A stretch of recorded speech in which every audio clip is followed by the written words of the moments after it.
Hey, traveler. Paimon. Oh, Paimon knows that voice! Over here.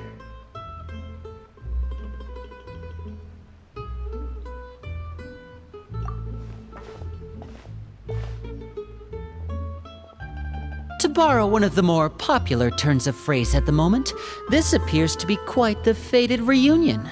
Running into you two out of the blue like this has really made my day. I certainly wasn't expecting it. You can say that again. What brings you to Poisson? Wait, Paimon's got it! You must be here for one of your magic shows, right?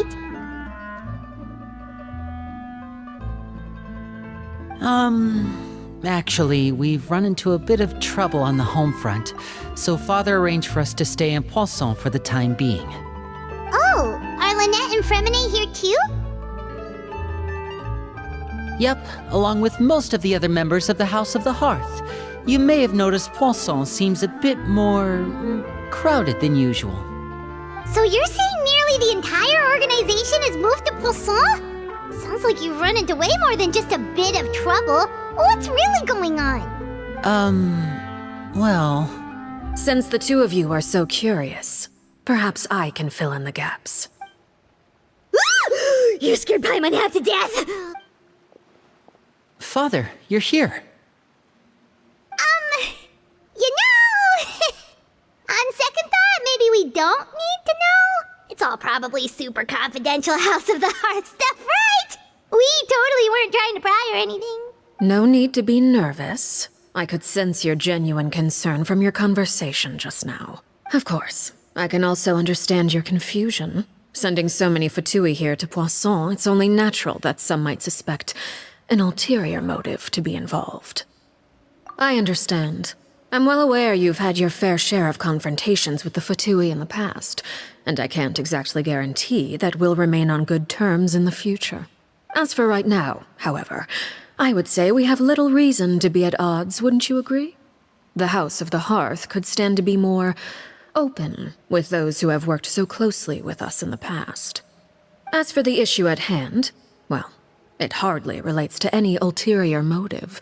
To be frank, it all stems from a certain rumor circulating around the House of the Hearth. It's an internal matter. What sort of rumor? A rumor that a certain phantom child is hiding away in the House of the Hearth.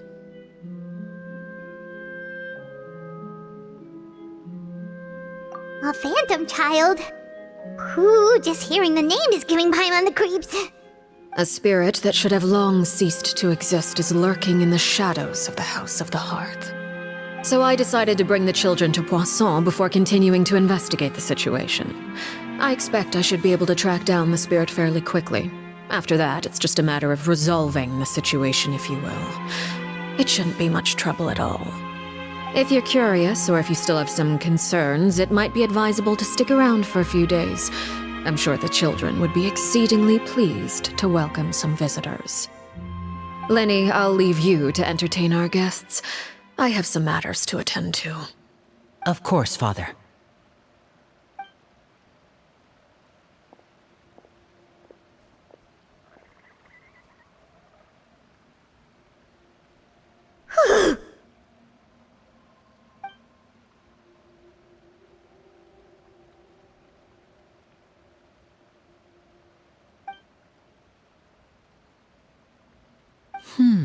It has long been a dream of mine to invite you to our home and introduce you to my other siblings. You're quite well known in the organization already. A lot of people have been talking about you, especially after everything with the prophecy. If you're willing, why don't you stay a while and have a little chat with us? Alright. We don't have anything else to do right now anyway. But let's be clear, we're just gonna be there as guests, okay? Don't get any funny... Oh, wait a second. For your guests, that probably means we'll be treated to lots of yummy food, right? Of course. During our stay in Poisson, we've been helping out the locals with some fishing. We bring in quite the bounty every day. In fact, today is the perfect chance for me to show you what I can do in the kitchen. Let's go. I'll take you to where we're staying.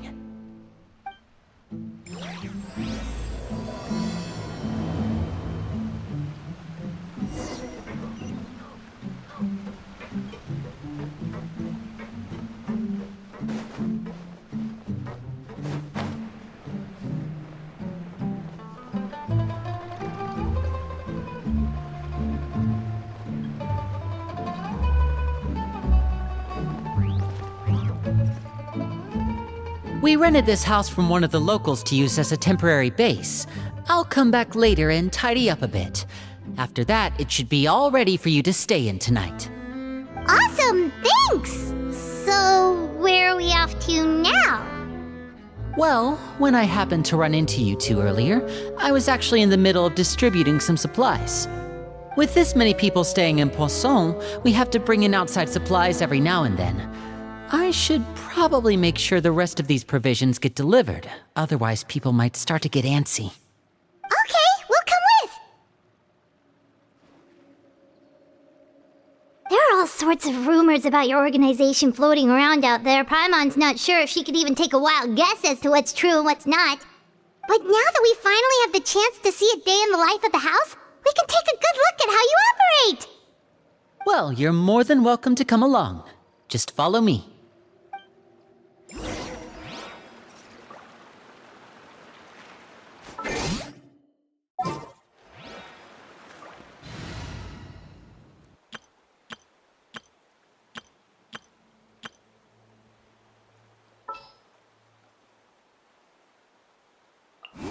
I'm never late.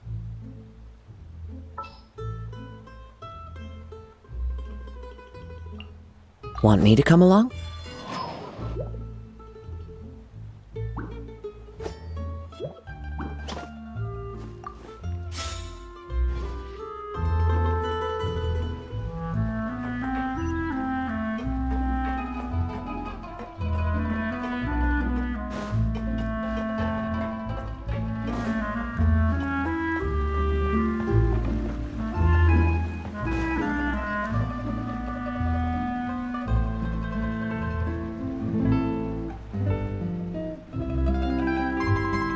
Linny!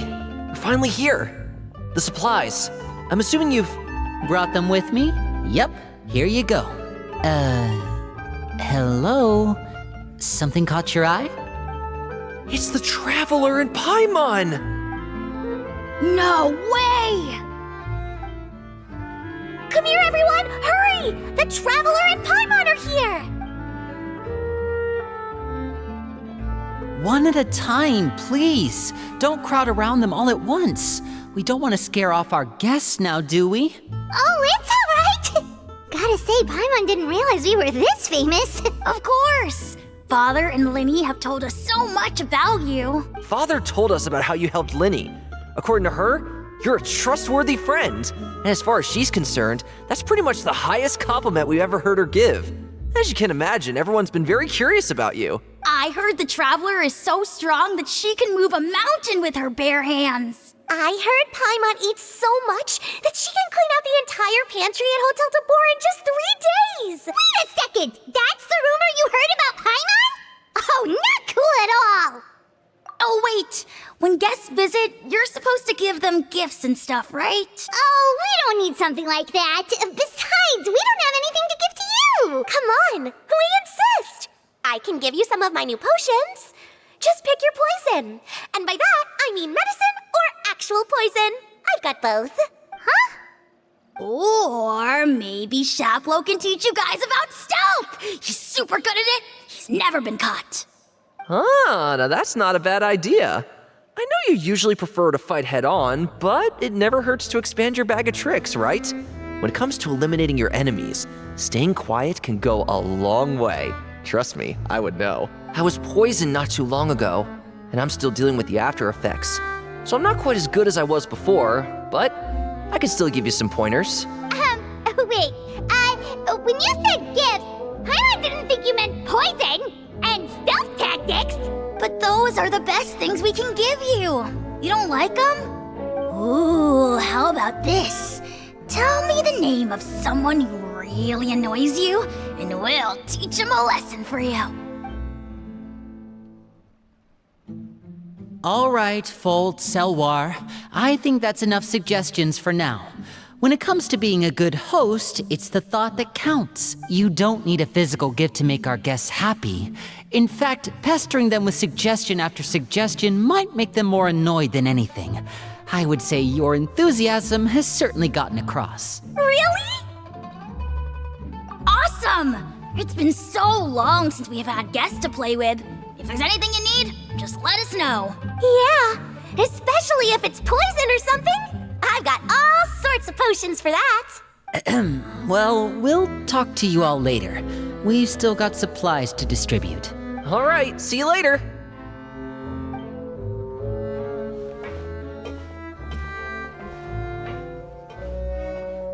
Bye!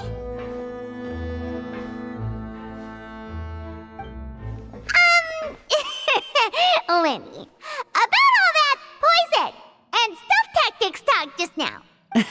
Scared you, did it? That kind of talk comes with being part of the House of the Hearth. When Foltz was really young, he strangled all of his family pets, just out of curiosity. He was labeled a dangerous problem child and was abandoned by his family. Elwar has an unnatural obsession with potions. Father has forbidden her from trying all the different concoctions she comes up with, but she still tries to test them in secret. You really have to keep an eye on that one. Chaplot is around my age. While I'm mainly responsible for collecting intelligence, he handles surveillance. He's very passionate about his work and has no reservations about taking on some very difficult missions. I know you two probably aren't used to that kind of talk, but I can promise you they only had the best of intentions. Things like stealth tactics and developing different poisons, they really mean a lot to them. They were just trying to share the best of what they could offer, that's all.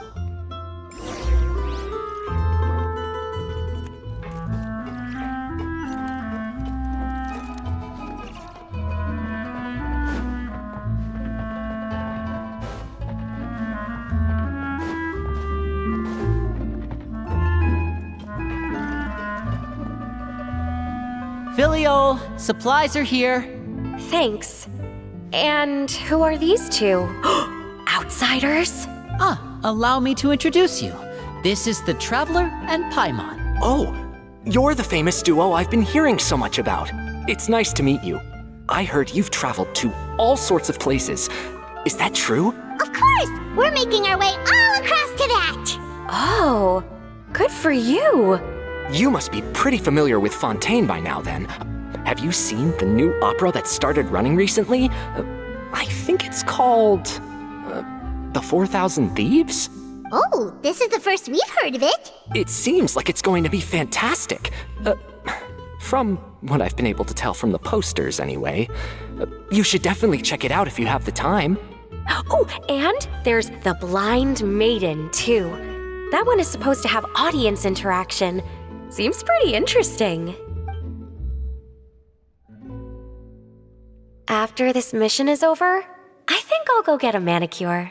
Oh, maybe I should dye my hair.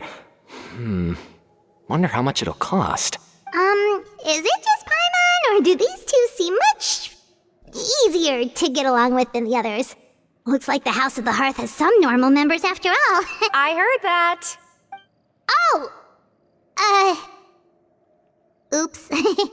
I'm guessing you're referring to Foltz and the others? Yeah, we're definitely not all like them. I bet those crazies are practically foaming at the mouth right now. I'm sure they just can't wait to get back to Snezhnaya to carry out the plan. That's enough, Filial. Don't talk about family members behind their back, right? Whatever. Let's go. Guess this is goodbye then. If you ever have some time, we should go see the opera together.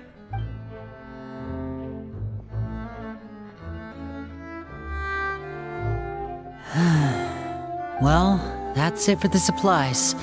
We should probably head back as well.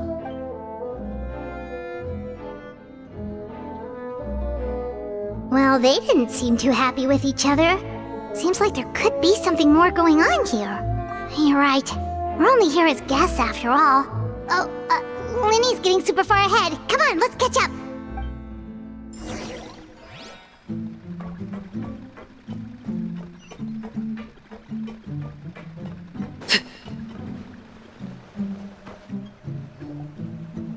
So, what do you think of the members you've met so far? Well, Father is always encouraging us to be strong-willed and independent. So if there's one thing we've got, it's people who aren't afraid to speak their mind. Well, I should probably get cooking. Wanna join? Of course! Then let's head out and... Fremine, what are you doing here? Well, Fremine, nice to see you again! you too. I heard you're here as guests of House of the Hearth. Welcome. We were just going to make some food. Why don't you come along? I could use some help in the kitchen, and I seem to remember you mentioning you wanted to make seafood soup for the traveler in Paimon. Seafood soup? Oh, Paimon is drooling already. Were you looking for something just now, Fremine? Maybe I can help. It's nothing. I just wanted to see if there were any extra supplies. Yeah, we've got some left over. What do you need? Some food and water. And some clean cloth, if possible. No problem. Give me a second here. Food, water... Wait a minute. What do you need all of those for? You're not on any missions as far as I'm aware, and you were just going to come eat with us. So what's this all about? I thought I'd grab an extra portion because I get hungry at night. Could be because I'm growing, you know, and... Fremine, you remember what I told you? You're not like me. Your lying skills still need some work. Tell me what's going on. Is it really bad enough that you have to keep it from your own brother? Maybe it'll be better if we gave them some space. This is the first time I've seen that kind of look on your face. Whatever happened, does it have something to do with Father? Yes. Just follow me.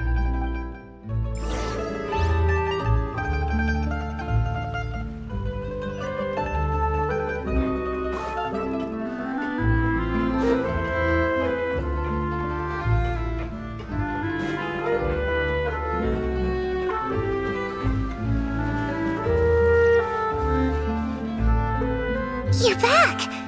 Oh, and you've brought some friends with you this time. Hello, my name's Linny. I grew up in the House of the Hearth. And you are? Hi, Linny. I'm also a child of the House of the Hearth, just like you. You can call me Clairvy. Clairvy? It's nice to meet you. Does that name ring any bells, Linny? No, not at all. That's not a name we have on our roster, I'm sure of it. What I'm not sure of, though, is how she managed to sneak in. She must be the phantom child Father's been searching for. From the looks of it, I'm guessing you were the one that found her, Fremine. You, haven't told Father, have you? No, I haven't told anyone. I've just been keeping her hidden. For how long? About half a month now. So ever since we got to Poisson, then. Do you have any idea what you're doing? I know what I'm doing. Really? 'Cause from where I'm standing, it looks like you're hiding the very person Father has been trying to find.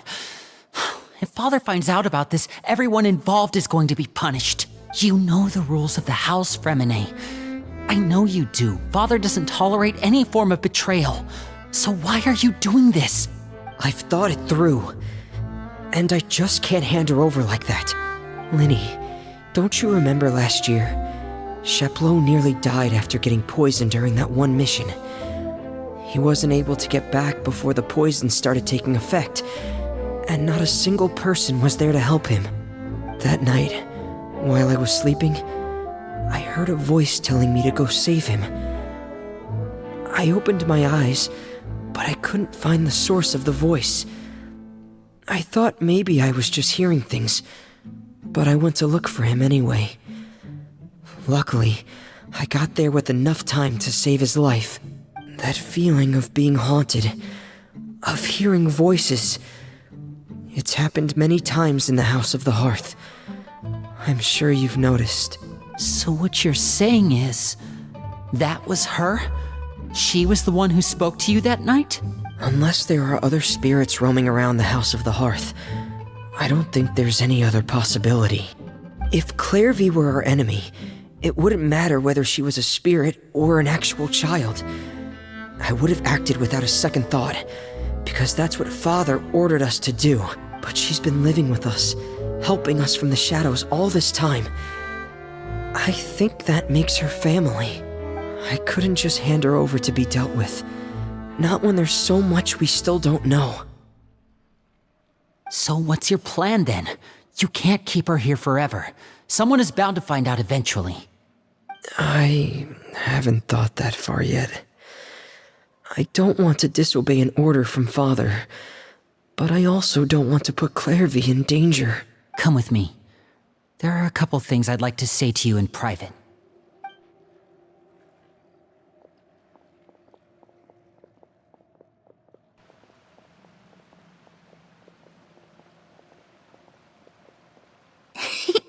Those two sure care a lot about each other. Well, they got a funny way of showing it. From where Paimon was floating, it sure seemed like they were about to bite each other's heads off. No way. They have a really deep bond.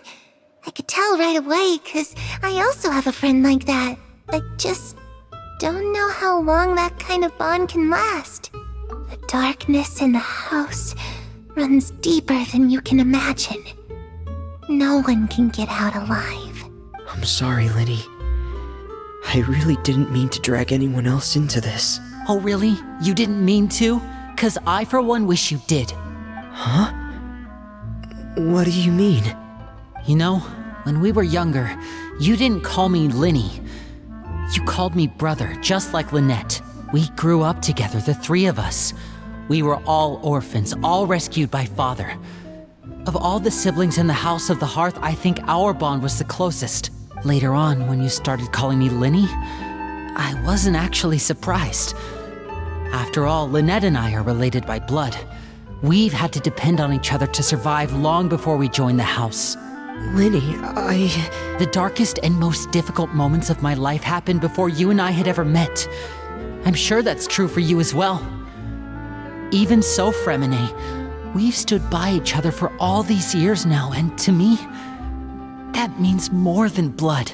You and Lynette are the most important people in my life. No one can replace you. So I won't let you face anything alone. Not if I can help it. Oh, looks like things are getting kinda heated between Linny and Fremine. Maybe we should go check on them. Oh, it's raining. I should put my clothes away.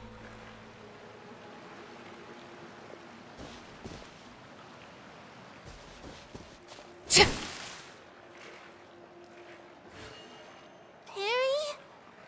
Huh. She's not here either.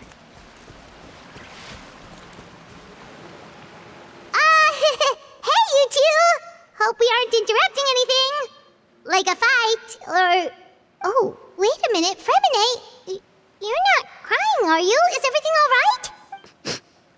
everything's fine. Thanks for asking. Well, we're all friends here, right? We've been through so much together, so if there's anything we can do to help, just say the word. It's just a small family dispute. It's not something our guests should trouble themselves with.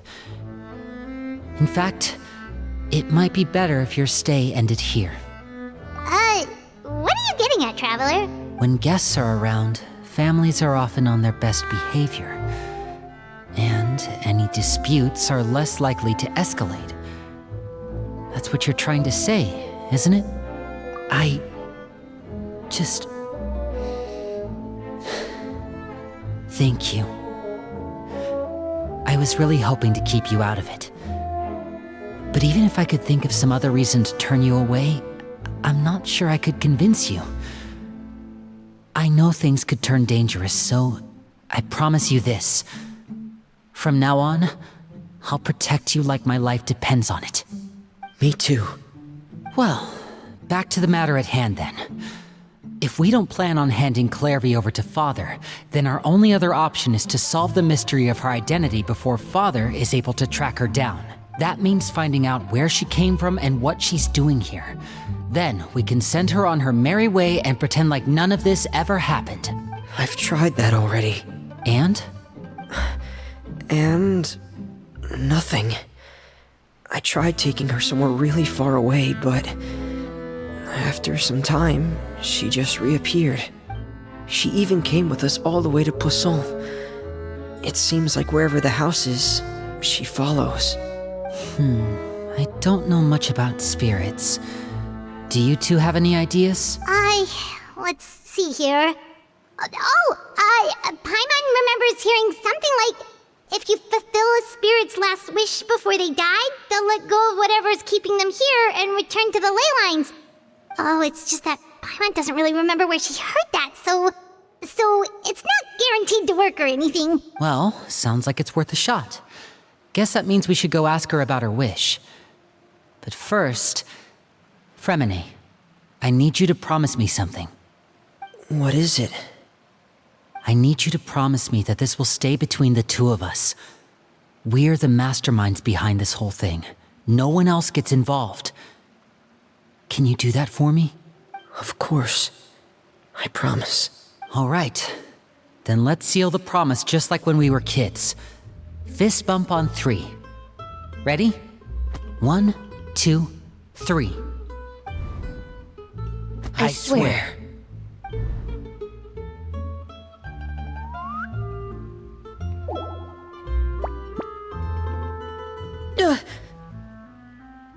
Whoa! Lynette! But what a surprise! What brings you here, dear sister? And, when exactly did you get here?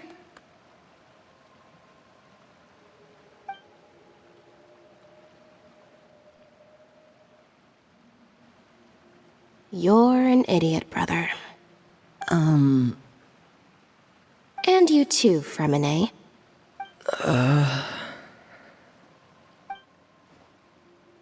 You 3, Traveler, and you 4, Paimon. Wait, what did we do? I've seen Clairvy around the House of the Hearth before. I hadn't seen her in Poisson, so I figured she must not have come with us. But it turns out, you were just hiding her. I heard you talking about your plan. Rather than steering clear of the situation, I'd rather fully join in.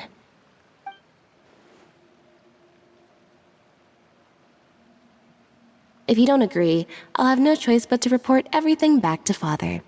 Simple as that. You're not giving us much wiggle room here, Lynette. Well, I guess we're all in this together then. After we talk to Clairvy, we'll figure out our next move. There's no time to lose. Let's go.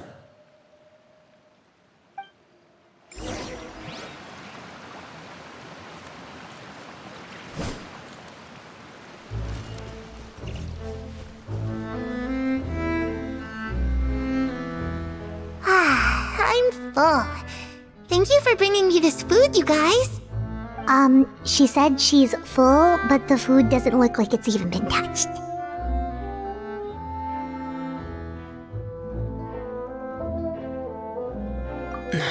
That's right. Based on what I've been able to observe, it doesn't seem like Clairvy can interact with the physical world at all.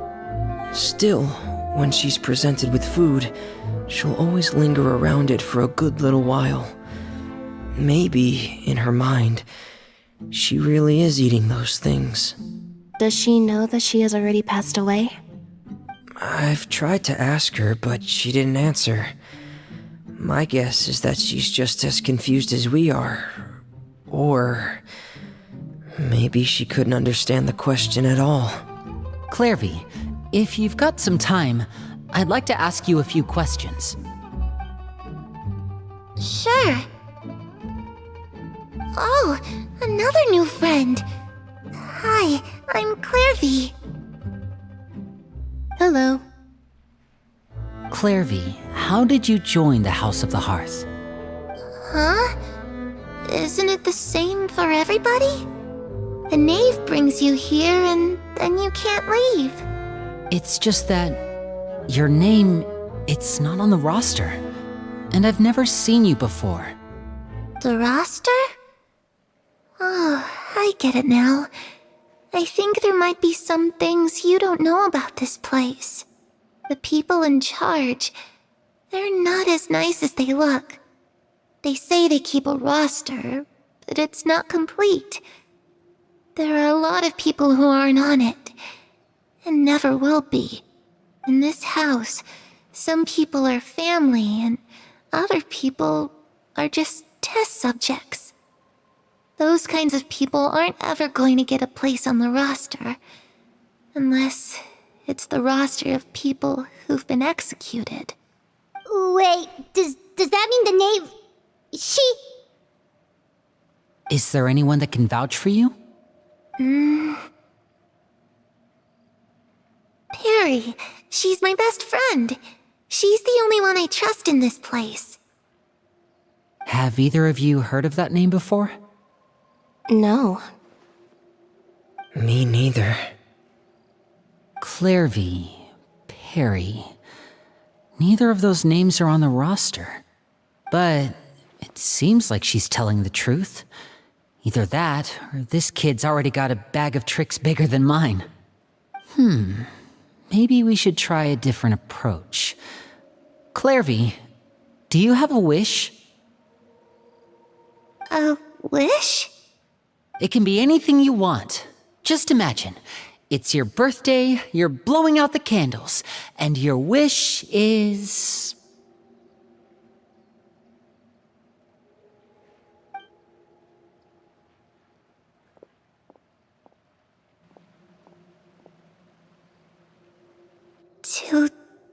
To go outside, where the sun can find me. That's... it? Well, that sounds easy enough. The darkness in the house runs deeper than you can imagine. No one can get out alive.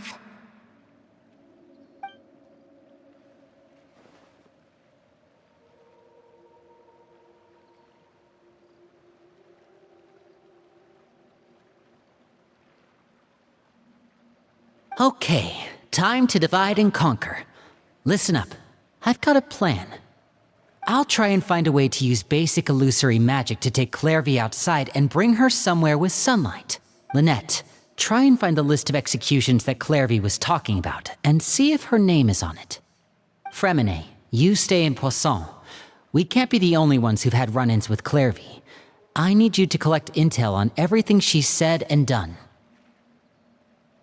Understood. I'll try my best. What about us? What should we do?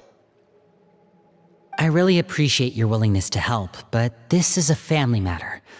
I don't want to drag you in too deep. It's too risky. Let me think.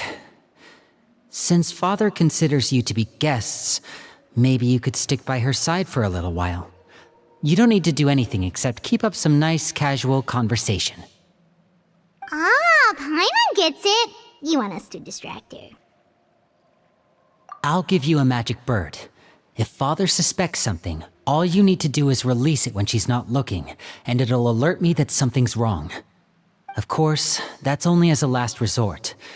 If Father doesn't seem to notice us, there's no need to make contact. We'll reconvene here tonight after all's said and done. If the worst-case scenario happens and we're discovered, just tell Father everything.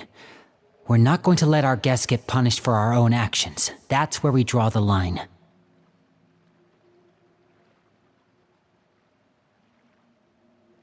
You too. Okay, this is where we part. Father should be at the beach nearby.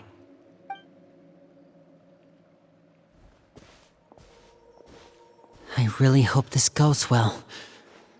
No, it has to go well. That's the only way this can get resolved.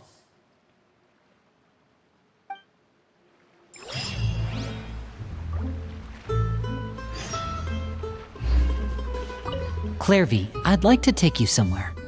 Is that okay with you? Sure. Where are we going?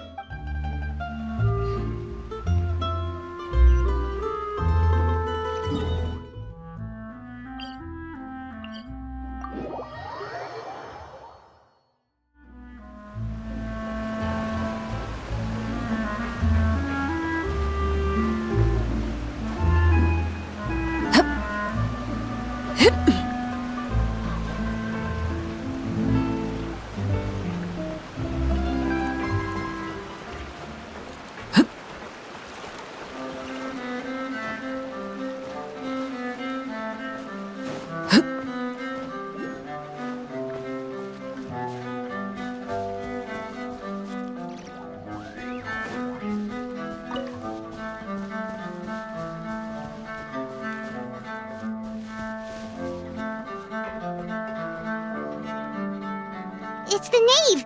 And... child! Hey, aren't you supposed to be in Snezhnaya recuperating? What are you still doing in Fontaine? Oh, it's you two. I didn't expect to run into you here. I was unconscious for quite a while after the fight in the Primordial Sea. After I woke up, I realized I was being taken back to Snezhnaya, and well, I couldn't have that now, could I? Not when I've still got unfinished business here in Fontaine. So, I mustered up all my strength and made the journey back on my own. What sort of unfinished business are we talking here? It has to do with Skirk, my master. I really wanted to meet up with her, but by the time I got back, she had already left. I still have so many questions for her. Without any other leads, all I could do was ask the knave to help me track her down. She must have left behind some traces from her time in Fontaine. Oh, okay, so have you found any clues? Unfortunately, no. While the House of the Hearth is adept at collecting all manner of intelligence, certain existences can still manage to escape our purview. Basically, unless Master feels there's a need to meet with me, she's not going to be found. But that problem has an easy fix. I just need to become stronger, and then... Paimon thinks you should focus on getting better first. The worst of it is over. It's all thanks to that one kid from the House of the Hearth. Elwar, I think her name was. She gave me a bunch of random potions to drink. They didn't go down easy, let me tell you. Pain and chills all over. But they really did help speed up my recovery. And that's good, because it looks like I really do have to head back this time. The old man's been putting the pressure on me. He sent someone to tell me I'm needed for some sort of project. Project Stuja? Yeah, that's the one. I heard Regrator's involved too. I'm not looking forward to having to listen to all his monologuing, that's for sure. Hey, maybe you could think of a way for me to stay in Fontaine for a little longer. Helping Linny and the others brush up on their fighting skills would be far more interesting. If you and I could spar, that would be even better. I've been waiting for a chance to see you go all out. And what a sweet little daydream that is. But I also have a role to play in all this. I'll be leaving Fontaine shortly as well. Besides, considering how little they see fit to step outside the homeland, being called on to return to Snezhnaya by such illustrious dignitaries, what a great honor. Wouldn't you agree? One I could do without, I'd say. Is it just Paimon? Or does it kind of seem like they're... So, dear guests of the House of the Hearth, to what do I owe the visit? Well, we just... Right! We're super close to Linny and the others, but we still don't know much about you! Is that so? Introductions have already been made, have they not? Oh, well, you see? There's only so much you can learn about someone from a short introduction. At least tell us something a little extra, like... Why do you call yourself father? Good question. I'd also like to know. The fact that you have to ask tells me our intelligence work has been quite successful. Telling you the answer to that question would only serve to undermine that success. And we can't have that, now can we? Spoken like a true diplomat. That was some expert sidestepping right there. Well, if there's nothing else, I think I'll take my leave. I still have a small matter to resolve at home. Wait, don't go!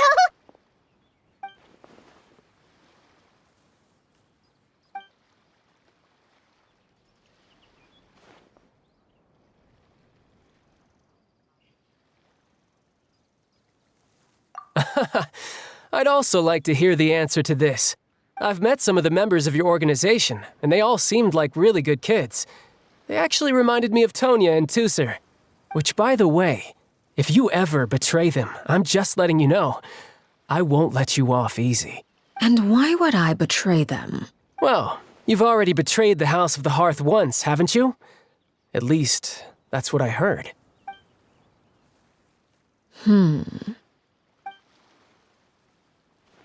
Okay, I admit. That's just what the old man told me. The rooster, I mean.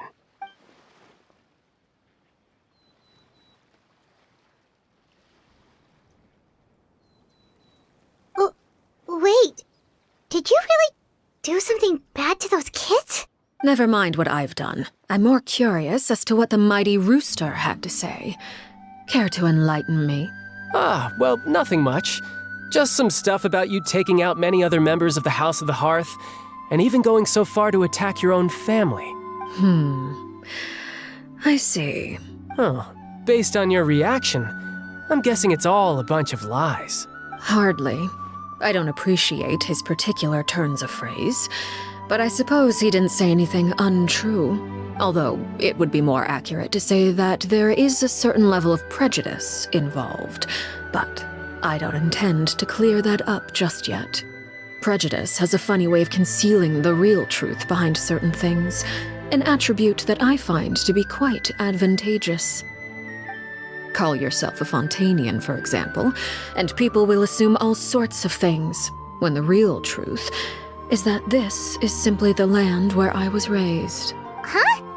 You're not actually from Fontaine?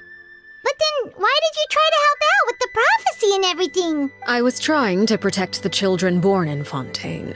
Claiming that I myself was a Fontanian simply made it easier to operate. People would hardly suspect a fellow Fontanian of having any ulterior motives. Who wouldn't want to save their homeland after all? The primordial sea wouldn't have any effect on me, but it would have caused great harm to the House of the Hearth. Well, you wanted extra information, didn't you? There you go. I hope that satisfied your curiosity.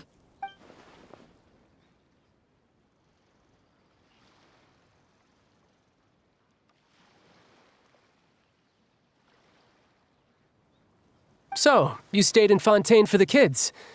I guess I was wrong to believe you'd betray them. Apologies. Looks like I was holding on to some prejudices myself. Good. Like I said, I like it when others have misconceptions of me. Actually, while I was recuperating at the House of the Hearth, there was something else that really caught my attention. I heard that members always resolve disputes and arguments with a friendly spar, and the loser has to back down. Seems pretty cool if you ask me. Would also give them plenty of opportunities to hone their skills. Well, that's only a recent development. In the past, such spars weren't nearly so friendly. The losing party would lose everything, including their life. They were that high stakes? Whew, at least that's not a thing anymore. Well, the current atmosphere's not half bad. I'm a bit jealous, actually. You've got so many family members around you, and you even get to live with them. Having a lot of family around means dealing with a considerable amount of bickering and scheming. Once Tonya and Tusser enter their rebellious phase, I'm sure you'll understand. Just imagine. Tusser becomes obsessed with plucking out strands from the rooster's mustache, or Tonya decides to dye her hair 42 different colors. Okay. I get the picture.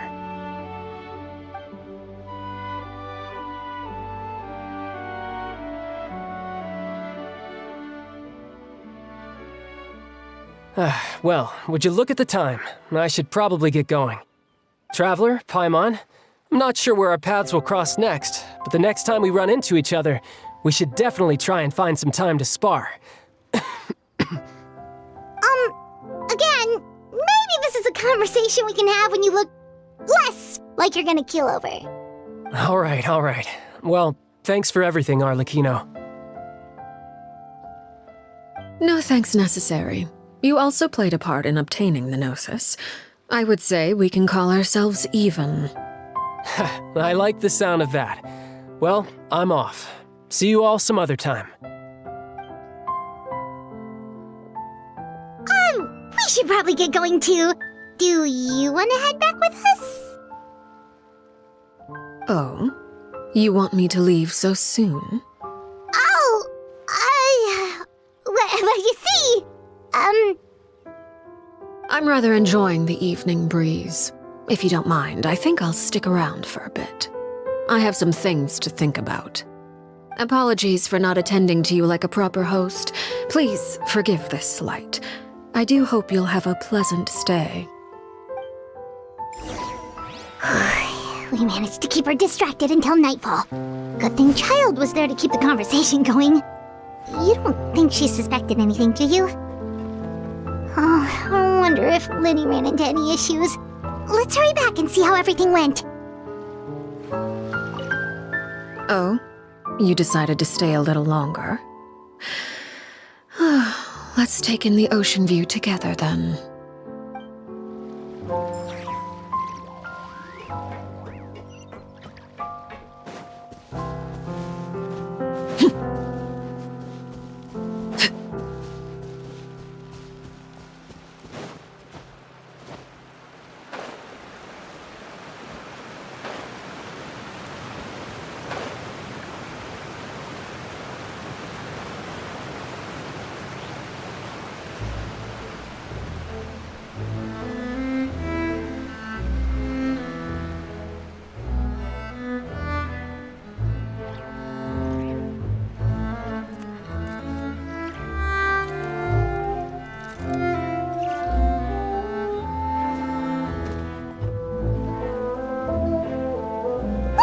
How did everything go? Well, long story short, we ran into a small issue. Clairvy can't go into the sunlight.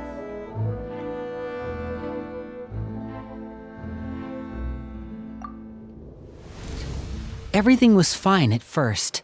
She followed me up to the surface just like I told her.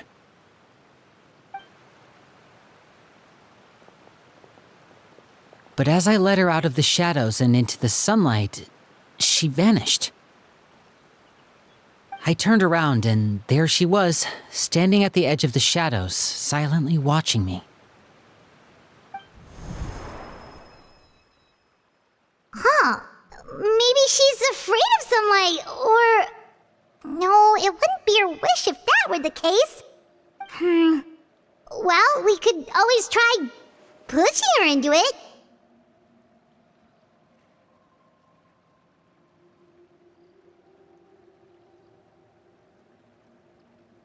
Oh, true.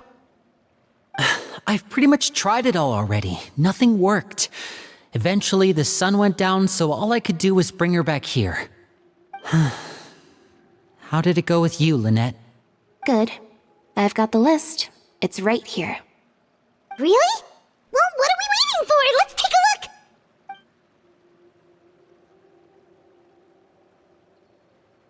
Oh, that's a lot of pages. Oh, it's gonna take forever to get through it all. We can each take a section. Here. La Pouillade, Landois, Chambel, Horaire.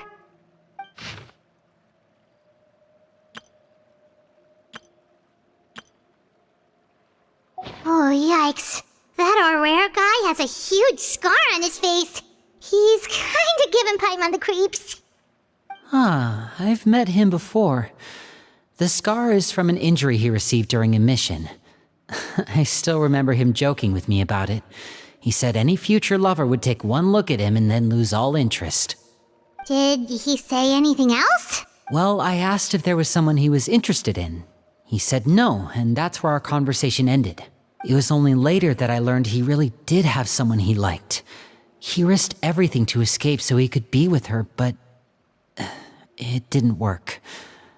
One day, Father asked to see him, and, well, I never saw him again after that. Wait, so that means the knave, It may seem cruel, but it's just one of the rules of the house. Betrayal is not to be taken lightly. We know too many secrets to come and go as we please. So, if you do try to leave, you pay with your life. Her name's not here, huh?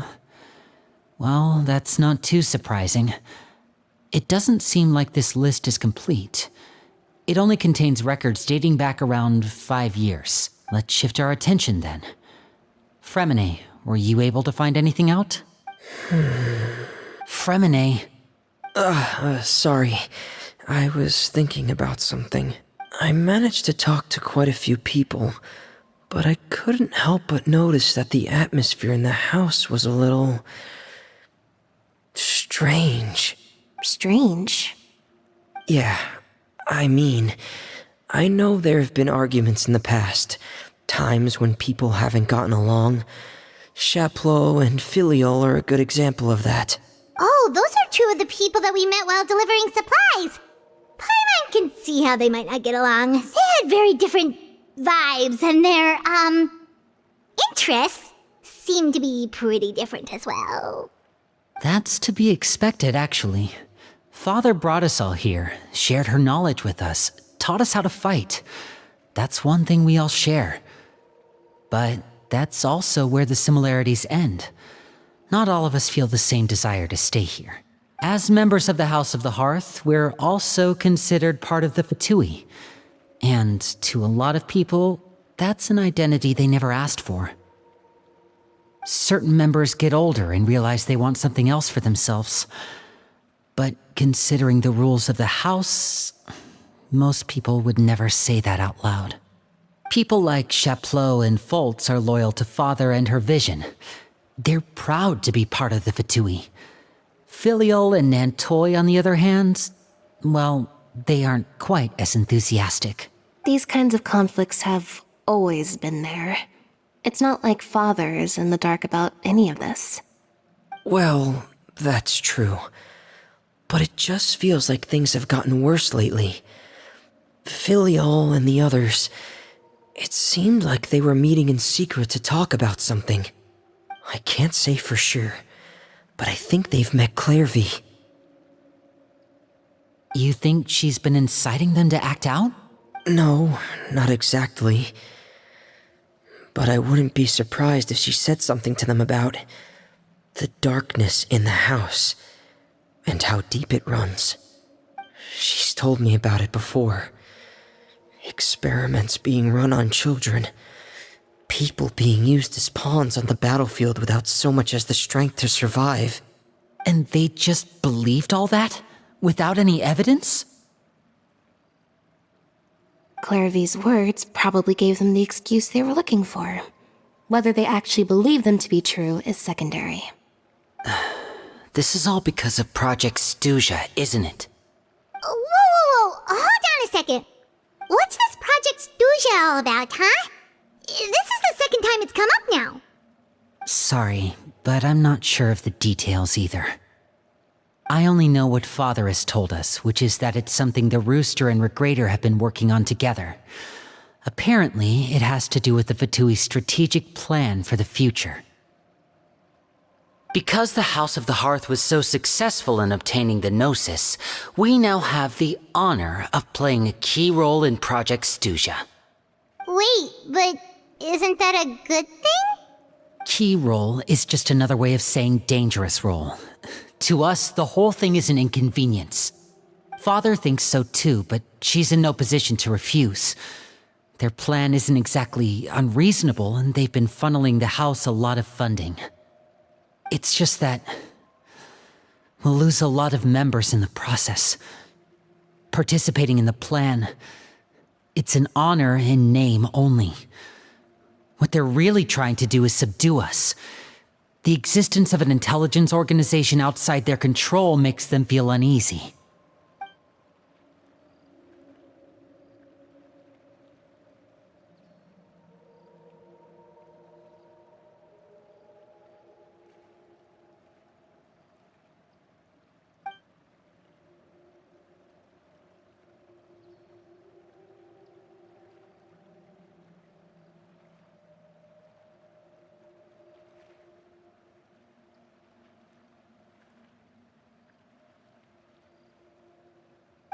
Super complicated top secret Fatui business aside, what does all of this have to do with the conflicts you were talking about earlier? Paimon doesn't get the connection. External pressure has a way of exacerbating internal strife. You can't overlook the power of fear either. People are afraid of dying, and that fear is often the impetus for a lot of stupid decisions. I thought resolving the Clairvy situation would make everything go back to normal, but it looks like things are more complicated than I thought. If we leave Filiol and the others to their own devices, sooner or later, Father will be forced to take action. We can only focus on one situation at a time, brother. You're right. Even if we confront Filiol and the others, it won't do any good. It might even make matters worse. We should focus on Clairvy for now. Well, it's getting late. We should head back and get some rest. We'll try again first thing tomorrow. Lynette, you stick with me this time. Fremine, keep a close eye on Filiol and the others. Make sure they don't do anything they'll regret. Good work today, everyone. Have a good night, and I'll see you tomorrow.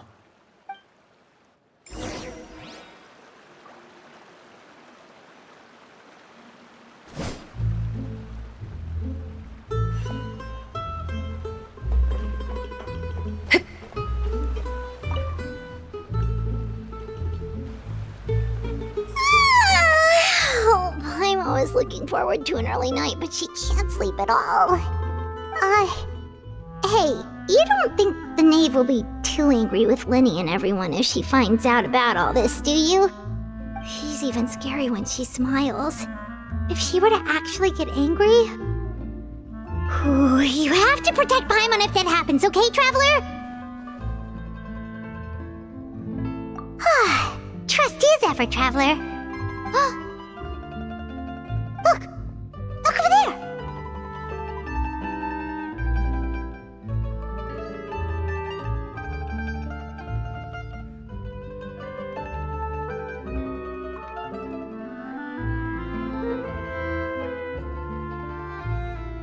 Quick! Let's catch up with her before anyone sees!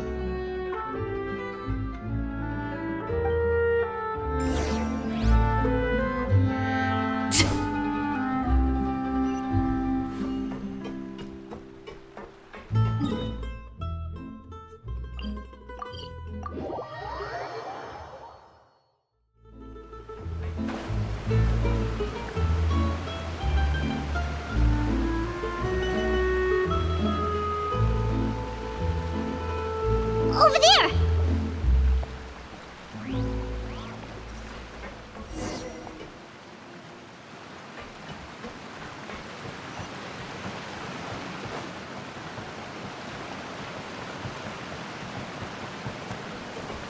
Oh, where is she going? Oh, if someone sees her, we're toast!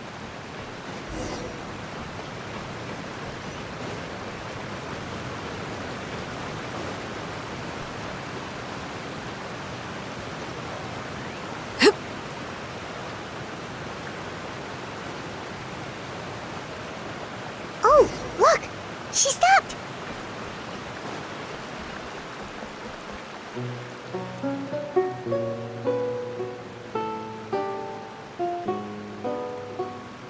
Clairvy! Shh. I opened the window while no one was looking. Look how pretty the outside is. If only I could have more than this. You probably think I'm being silly, huh? All this hopeless resisting. It's better to dream of what I could have than try to make it a reality, right? Please, help us get on the same page here, Clairvy. We need you to tell us what you know. Can you do that? Sure. Although, after you hear all this, I think you might regret that decision. Everyone in this family is nothing more than a tool, something to be used and exploited. We're all expendable, including me. As long as you're useful, you get to stick around. Lose your value, and you're handed over to the doctor, experimented on, and given a fate worse than death. I've seen it happen again and again, and I've had enough. You're saying the knave did all that? It's just, that doesn't seem like something she would do. She's scary and all, but it seems like even she has lines she wouldn't cross. I knew you wouldn't believe me. Everyone thinks she's a good person. They all think of her like a real mother. Mother? But she doesn't deserve that title. She's disgraced it and tarnished it. And if I had things my way, I'd never see her again. If only Perry were here, she'd understand. Perry. There's that name again. Also, Paimon's getting a strange feeling. It almost feels like she's not really here with us. Paimon can't tell if she's actually talking to us or if she's mistaken us for someone else.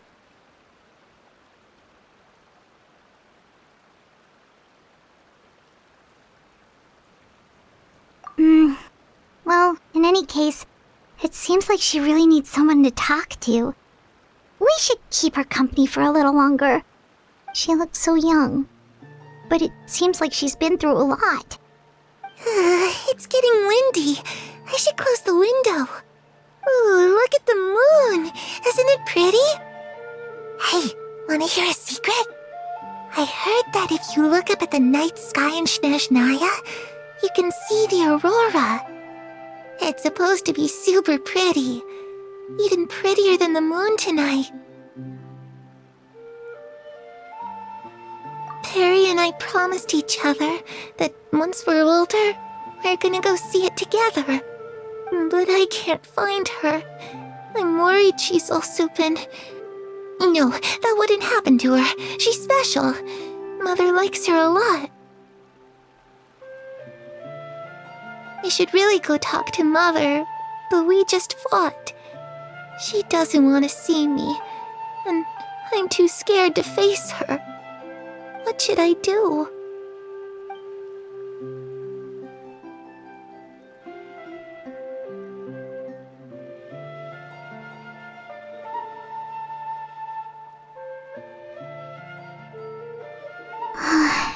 Paimon really doesn't understand what's going on with her. Well, let's head back. We've got an early morning tomorrow.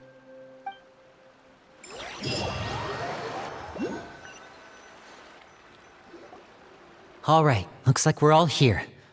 Let's go ahead with the plan.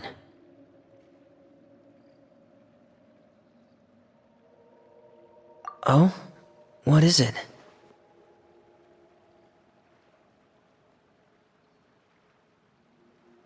What makes you ask that? Well, we kinda ran into Clairvy last night, and that's what she told us.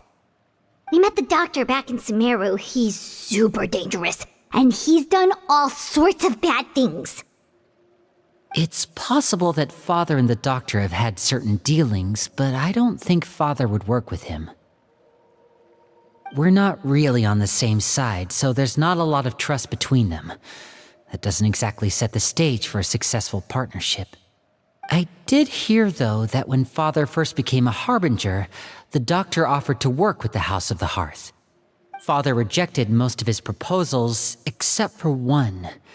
It had to do with some sort of secret experiment.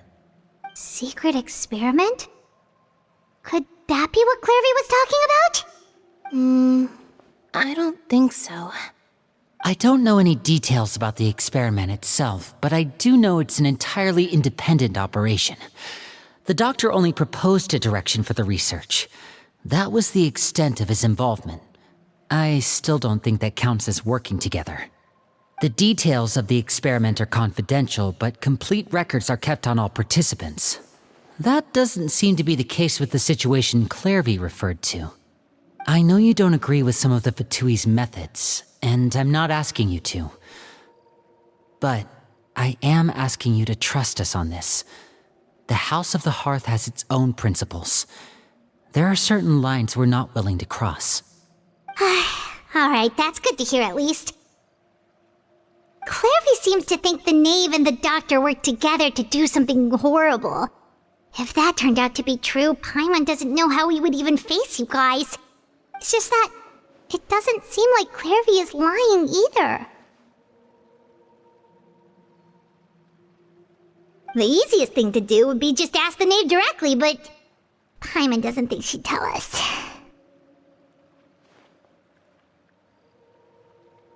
Father didn't come back last night. She's probably still near the shore. We'll be counting on you to distract her. Lynette, you're with me. Fremine, you know what to do. Be on your guard, everyone. All right, let's get to it.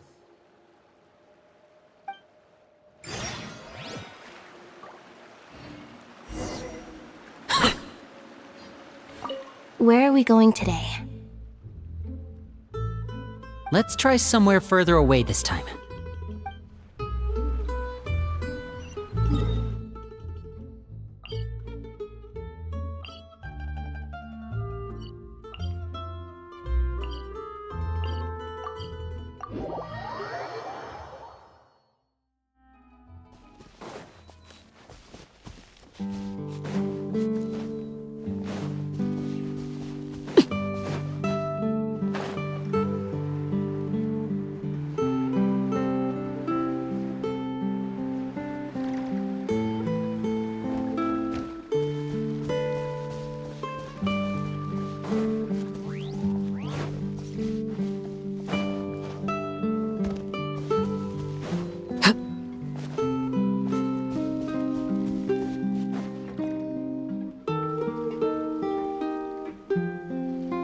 Ah, it's you two again. I must say, you look a bit pale. Did you have trouble sleeping last night? A little. Perhaps if you had less on your mind, you'd be able to absolve yourself of such troubles. So what are you planning to do now? Catch up on some sleep? Or should I give you some time to rack your brain for a topic to discuss before I ask any questions? Although I must profess to being curious. Without child here, how do you plan on distracting me? Us? Distract you? A good one. But no, we were just here for a chat. Looks like you could have used some extra time to think. No matter. If you don't have any other plans, why don't you accompany me somewhere? Don't worry. I'll be sure to steer clear of any scheming children. The ocean breeze is sure nice today.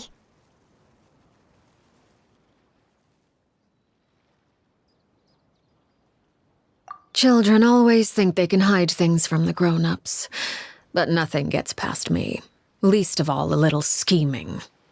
I think I'll let them have at it for a little longer. I can be very patient. Well, I'll leave you to think things over. If you're so inclined, meet me outside the Palais Mermonia. Good things come to children who do as they're told. So I do hope you decide to tag along. If only for your friends' sakes. What should we do? She clearly knows about everything we've been doing, and Paimon doesn't think it'd be a stretch to say she was threatening us just now.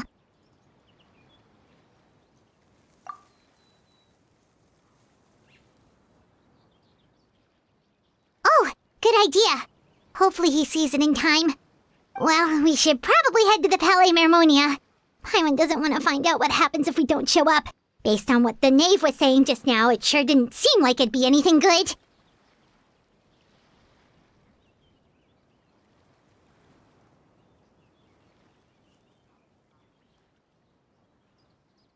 Okay, then we probably shouldn't keep her waiting. It seems like Lynn and the others are on thin ice, so let's do our best to not get them in any more trouble.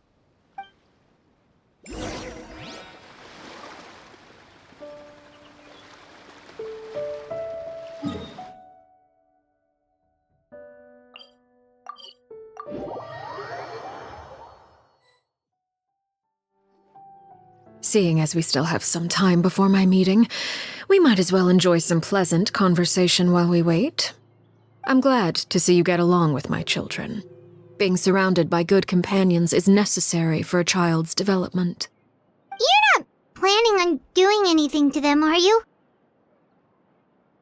I assume you're referring to Lenny, Lynette, and Fremine. Although, there's that situation with Filial and Nentoy as well. It appears quite a few people have been acting out lately. No matter. I'm not one to discriminate. All those who betray the house meet the same fate. There are no exceptions. Does that mean you're going to kill them? Oh, are you here to beg for their lives? I'm sorry to disappoint, but the rules of the house change for no one. In my organization, everyone is responsible for their own actions. But don't you care about them at all? They really respect you. They even call you father. You must feel something for them. Any organization in which feelings come before principles is one destined for ruin. The House of the Hearth is hardly an exception. You could say our principles are more stringent than most. Perhaps I can offer you this consolation at least. As our guests, you two will not be held accountable along with them. I would imagine Linny, Lynette, and Fremine will be able to keep their lives.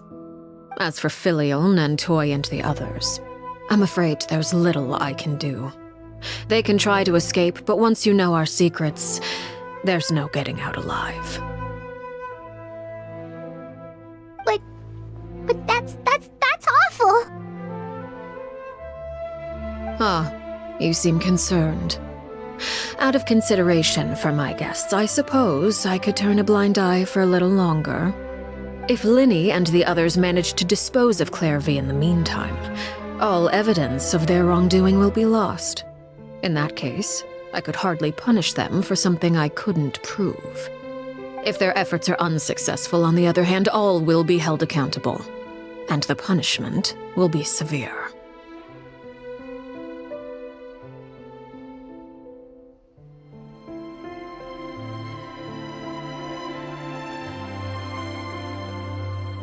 Of course. Oh, and here, I believe this belongs to you. Do try and keep better track of it next time. It takes a considerable amount of time to train a bird like this. It would be such a pity if you were to lose it. Permanently. Wait, where did you get that? Well, I'm afraid that's all the time we have to chat. Now, for the matter at hand. I asked you to meet me here because I have business at the Palais Mermonia. It has nothing to do with you, but I think it would be prudent for you to stick by my side for the time being. There will always be time later to run off and tell Linny what you've learned. Well, time to go. Looks like we wrapped things up just in time.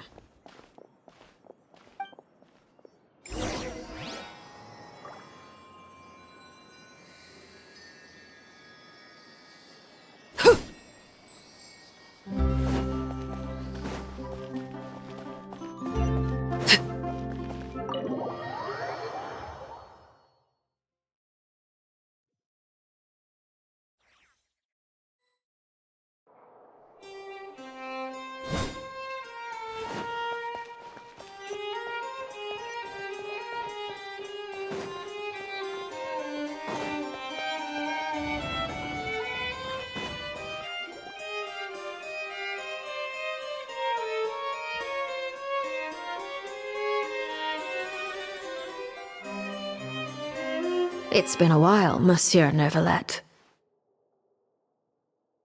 I must say, I wasn't expecting my meeting request to be approved quite so quickly. The Palais Mermonia operates with an efficiency worthy of admiration. It is only right that an esteemed diplomat such as yourself should be afforded the proper level of respect. Although, if I may speak plainly, I must confess that I did not anticipate we would have the occasion to meet again after presenting you with the Gnosis. I see you brought the Traveler and Paimon with you as well. If I may inquire as to the purpose of your visit. I'll be departing Fontaine shortly. There is, however, an outstanding matter that I would like to see resolved before I go. It requires a rather lengthy explanation, I'm afraid. So I took the liberty of explaining everything in this proposal. Please review it at your leisure, Monsieur Neuvillette.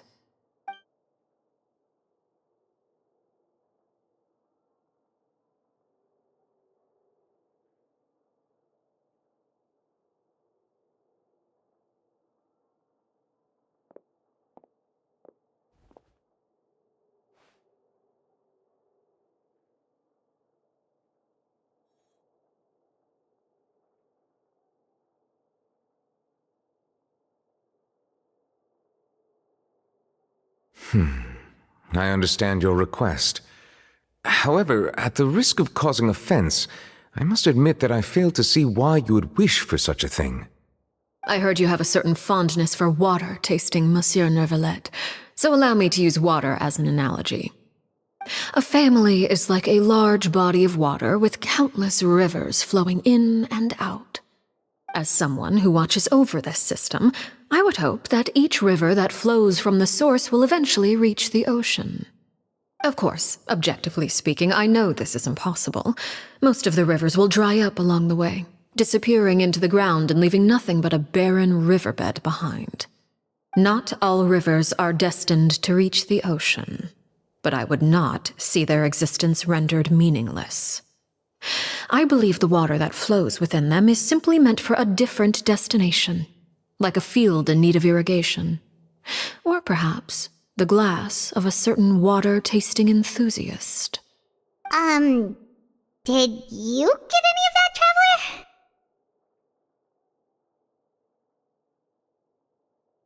Your words paint an optimistic picture indeed. Allow me to remind you, however, few among us are willing to sip from a glass filled with tainted water. It may have been tainted at one point in time, but not to worry. I'll make sure it's strained of all impurities and returned to its cleanest form.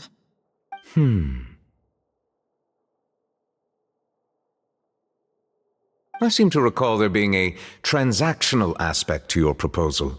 Perhaps you could expound on that?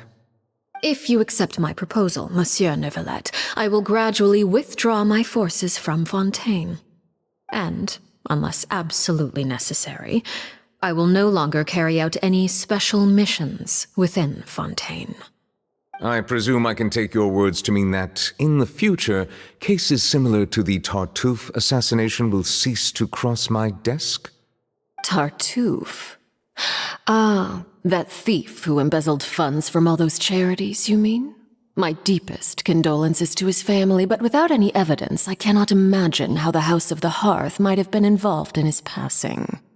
Of course, if you accept my proposal, Monsieur Neuvillette, I'm sure certain measures could be taken to reduce the frequency of such troubles. You choose your words carefully indeed. In that case, I am inclined to accept your proposal. My thanks for your generosity, Monsieur Neuvillette. Well, with that settled, we should be going now. I took the liberty of bringing along 2 bottles of spring water from Snezhnaya for you to enjoy. I do hope I get the chance to hear your impressions. Perhaps at our next meeting, yes? Indeed. I trust you would not overlook your commitment in the meantime. All right, Traveler Paimon. Time to go.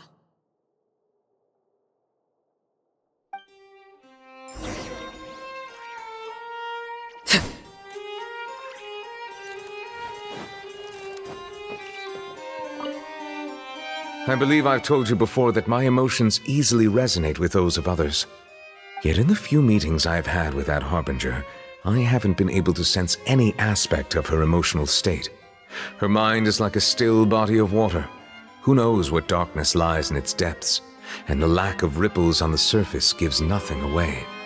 It's unclear whether this is her natural state of being, or whether it's an incredible strength of will that gives her the ability to master her emotions. Either scenario, however, suggests she is a very dangerous individual. I do not expect an explanation as to why you two are by her side. Whatever your reasoning, I would only advise you to take caution.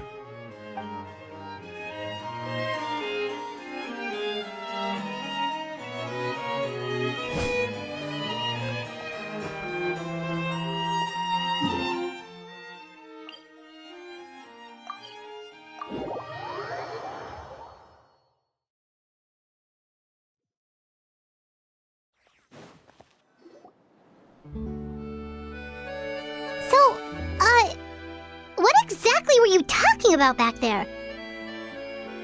Paimon only heard you mention some rivers, a large body of water, and then some kind of irrigation scheme. You really want to know? I would imagine there might be more pressing concerns at the moment. Winnie, Paimon really hopes everything's going okay.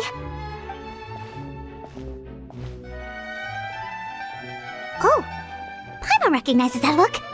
You've got your thinking cap on, don't you, Traveler?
Oh, shoot. Are you alright? Oh, jeez. I'm so sorry. I was so focused on selling these papers, I wasn't looking where I was going.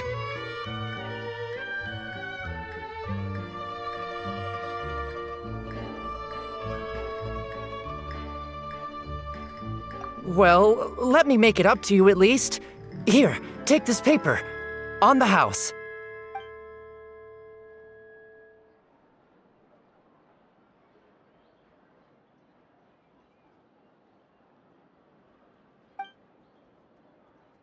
Oh, you don't have to give us anything. Please, I want to. It's not like I'm short on supply. All the extras will be useless come tomorrow anyway. It's my fault, really. I was just trying to bring home some extra mora for the family, but I bit off more than I can chew. I haven't had many takers today, so I'm still swimming in papers. What's going on here? Nothing much. I just ran into your friend here on accident.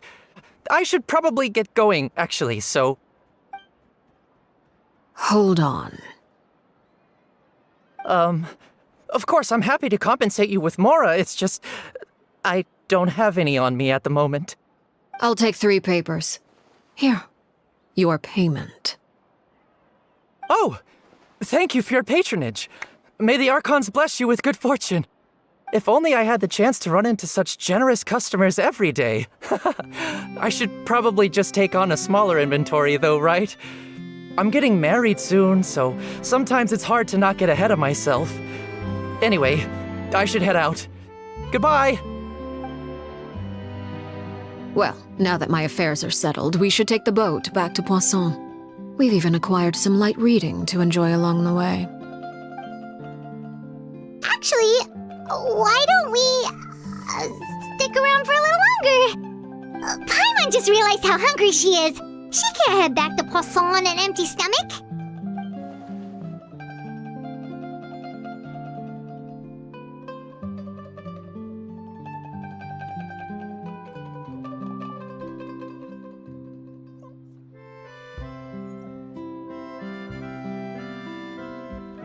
It appears you two are under the impression that delaying our return will somehow alter the situation in your favor. I'm sorry to ruin your fantasy, but your efforts are meaningless. That being said, I could be persuaded to give Linny some extra time. I just have one condition. If you agree to my request, I'll even answer some of your questions. You're quite curious about Claire V, are you not? And my relationship to her. Wait, why are you being so generous all of a sudden? You're not gonna ask us to do something bad, are you? You overestimate yourself. You don't have the talent for bad things. Then what can you possibly... The most important consideration in a negotiation is that both sides receive something they want. Demands and threats only get you so far.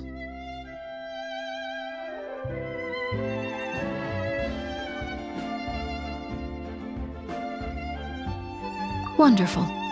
Here it is. When the time comes, make the choice that you deem most appropriate in the situation, and lend your help to the House of the Hearth. Okay. Sounds normal enough. But what do you mean, when the time comes? When is that supposed to be? That is for you to decide.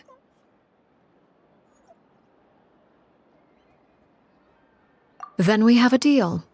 Follow me.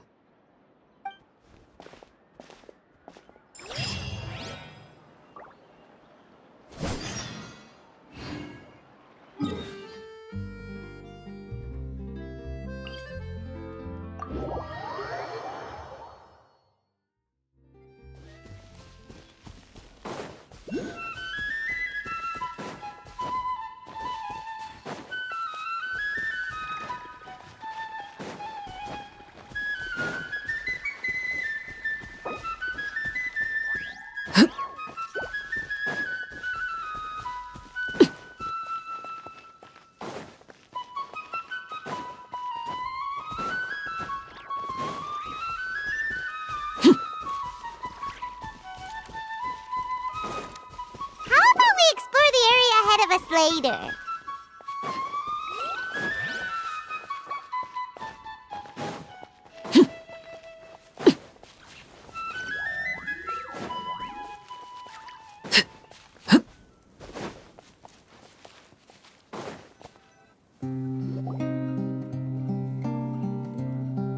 What is this place? Somewhere long forgotten by everyone. It used to be a grand building. Now it's nothing more than a pile of rubble.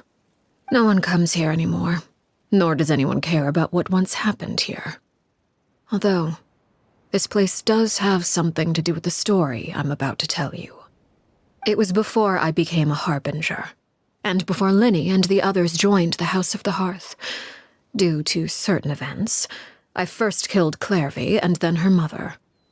And this is where it all happened. You were the one that killed Clairvy?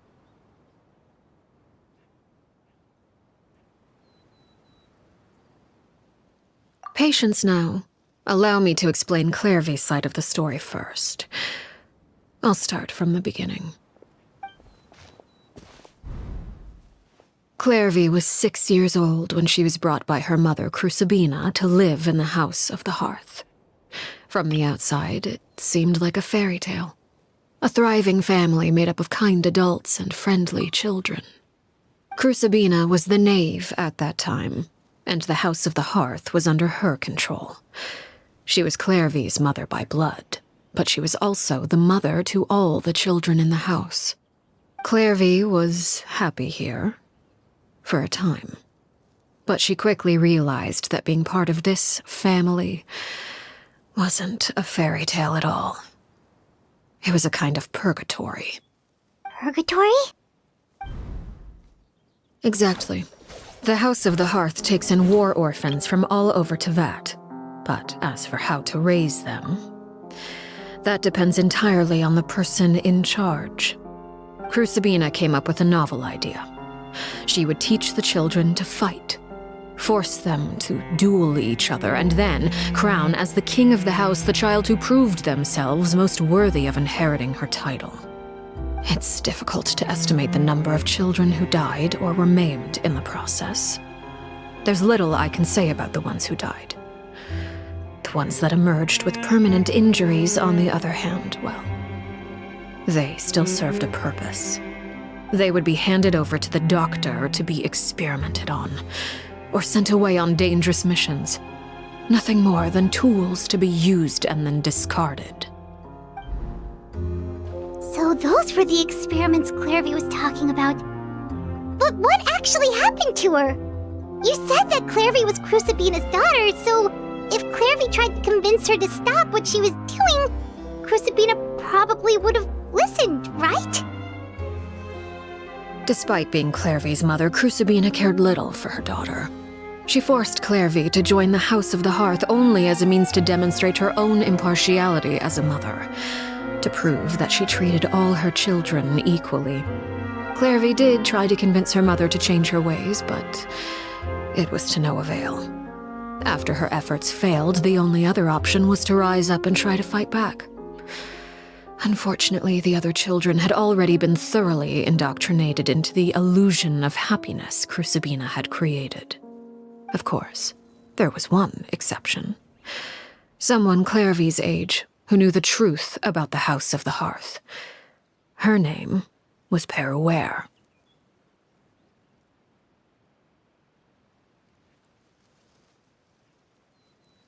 Wait, the friend that Clairvy mentioned? Friend, huh? I suppose we can call her that for now. Clairvy was a cheerful and passionate person with a tenacious spirit. Peruere, on the other hand, was rather cold-blooded. Her cold-blooded nature allowed her to see through Crucibina's facade. Yet, it was also this cold-bloodedness that prevented her from acting against it. At least at first. While Clairvy longed for freedom, Peruere was convinced that, amid all the fighting and violence, she would make it until the end. Despite their differences, the two became fast friends, united by their knowledge of the truth. Clairvy told Peruere that she hoped to create a real family, where no one would be killed or sacrificed. There may have been a certain naivete to her ideas, but Clairvy proved her determination many times over. She tried countless times to run away, ask for help, or expose the truth. But her efforts only earned her beating after beating. The only thing that kept her going was her strength of will. Even with her body racked with pain, she would still stand on her tiptoes and open the window at night. She and Peruere would look out at the moon together, a fierce longing for freedom shining in her eyes. But one day that light simply vanished. Oh no. What happened? Her hopelessness resulted from a culmination of things. 10 years had passed. 10 years worth of failure after failure. She and Peruere weren't children anymore, but finding any chance to escape still seemed as hopeless as ever. It was during this time that Peruere suggested a new plan. If escaping was out of the question, why not take down the very person sitting on top of this throne of lies? Mother herself. Clairvy rejected that proposal. She claimed that, as a famous harbinger, Crucibina possessed an unimaginable amount of power. Trying to kill her would have an incredibly low chance of success. Clairvy never gave another reason, but Peruere could see it written all over her face. Clairvy still thought of Crucibina as her mother. Killing her own flesh and blood was a line she couldn't bring herself to cross. If she couldn't escape and fight back, then only one option remained. Precisely. Death was the only way that she felt she could be free. It happened during a duel. When she arrived at the dueling ring that day, her partner turned out to be none other than Peruere, the very person that had stood by her side all those years. It was a fierce battle, but ultimately, Clairvy decided to let Peruere end her life.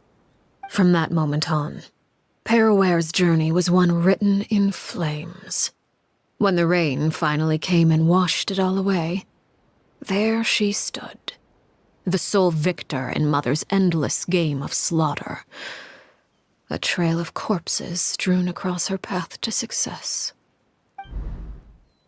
It was the very result she had predicted 10 years prior. Even then, she believed she would make it until the end. She wasn't surprised by the fact that she emerged as Mother's undisputed heir. Rather, her success left her with an inexplicable sense of restlessness. She was unsettled, and there was only one thing that could quell that sensation. Perhaps you two would like to take a guess as to what it was?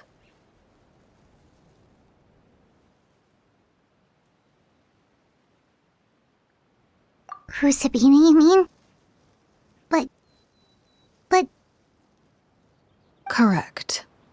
This is the place where Peruware killed her best friend. A mere year later, this is also the place where she fought tooth and nail to kill the mother they shared. The moment she acted, any conception of what was right or wrong ceased to matter. It's one of the principles of the house.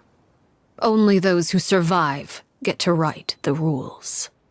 Peruware won the battle, and became a harbinger herself. After which Her Majesty, the Tsaritsa, bestowed upon her a new name.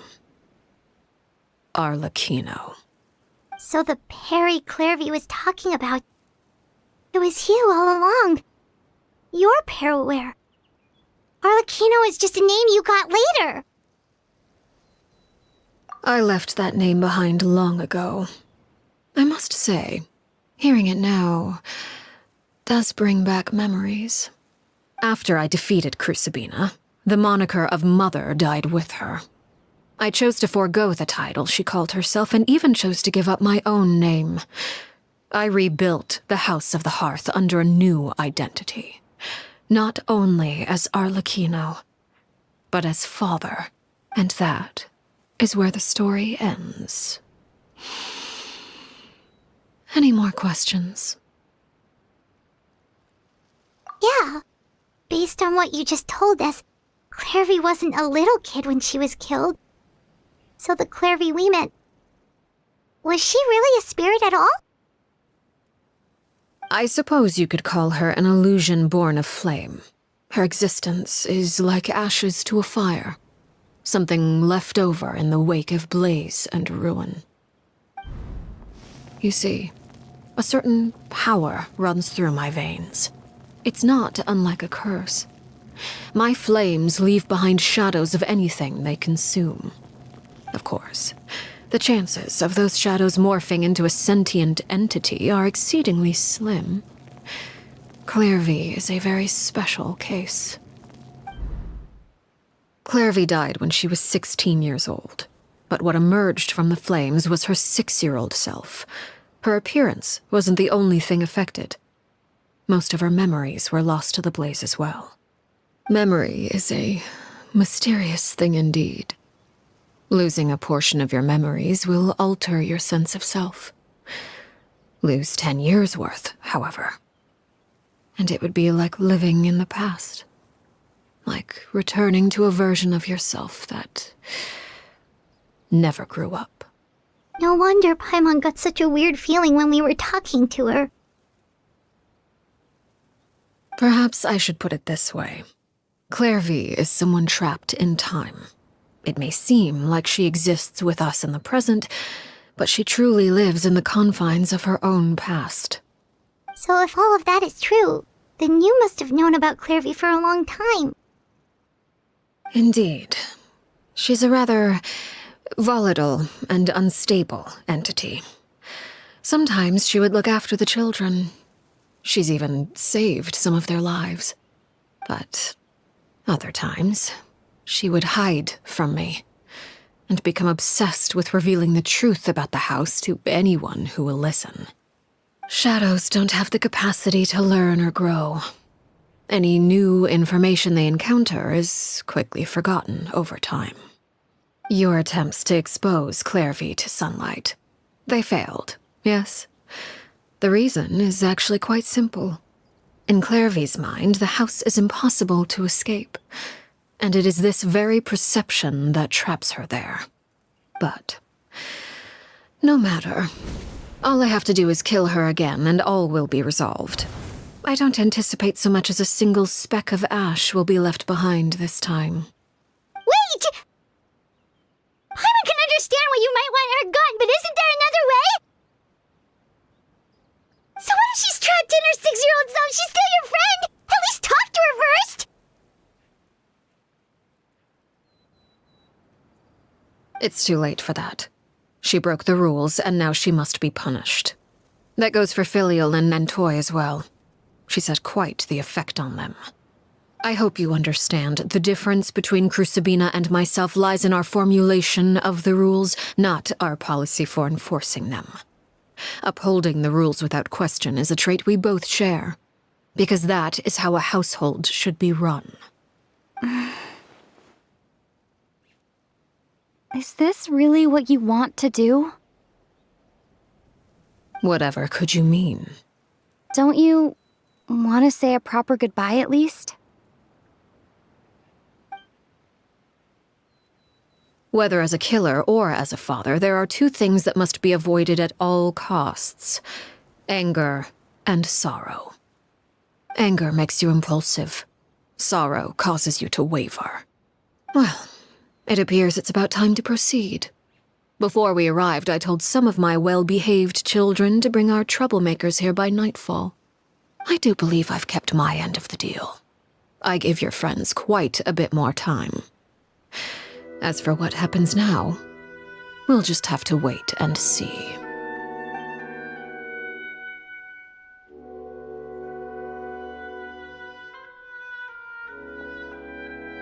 Here they are, Father. Oh, you gonna execute him? Seeing something like that would actually be a first for me. Lenny! I'm sorry. I heard about how you helped buy us more time. But I still failed. I couldn't find a way to fulfill her wish. Huh? Are you... Perry? Indeed, it's been a while, Clairvy. Perry! Shh, stay right there. I'm sorry to postpone our reunion, but first I believe certain scores need settling.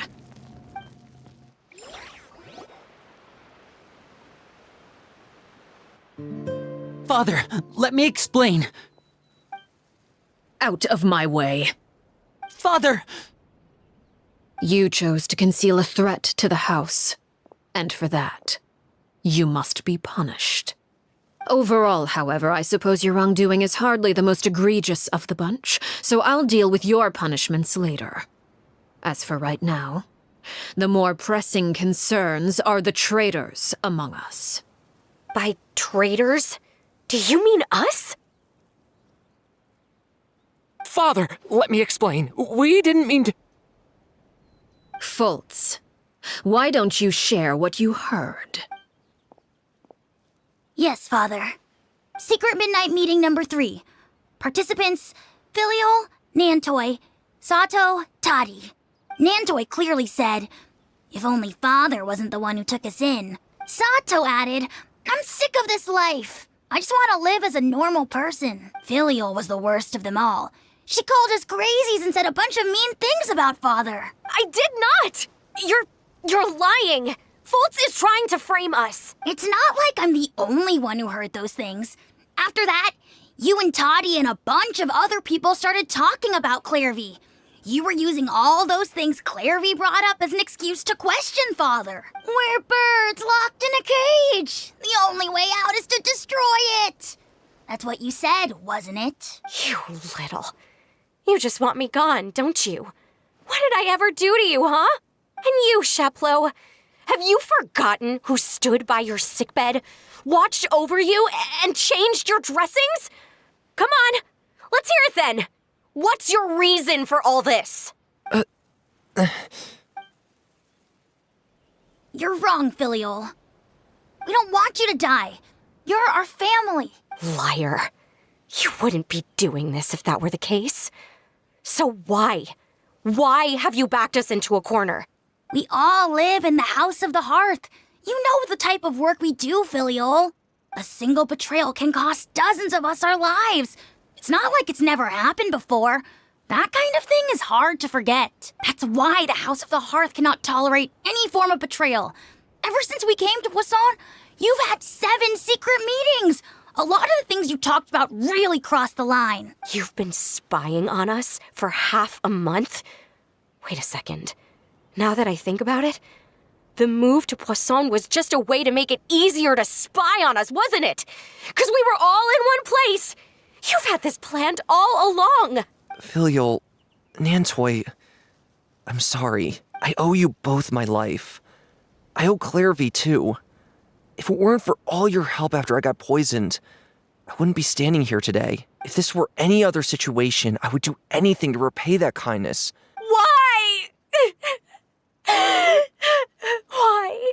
That's enough, Filial. We made a mistake, and we should own up to it.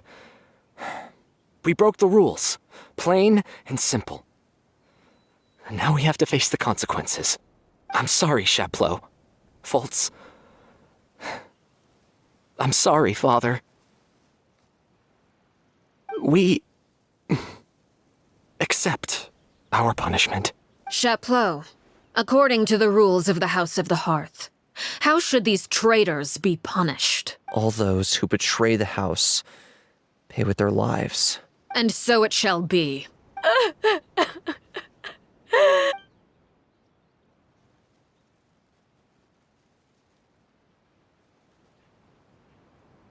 Father, please wait!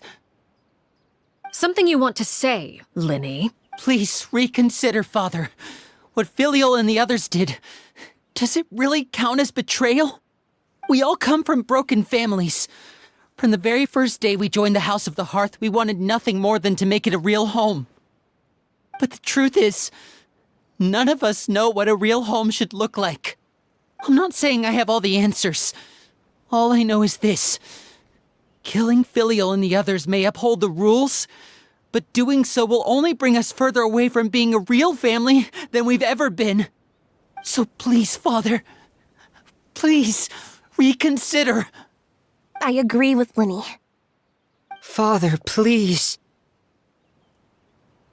Linny, you...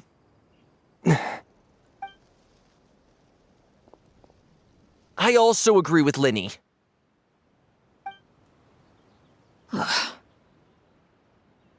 An order once given cannot be rescinded.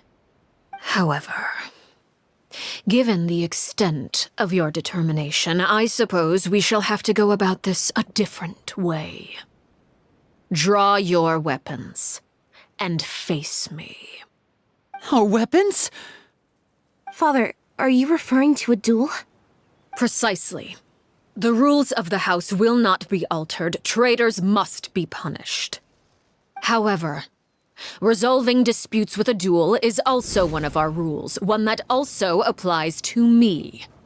Demonstrate a sufficient showing of strength, and I shall offer a concession. Wait. Beat Father in a duel? Impossible. Father is way too strong, even for Linny.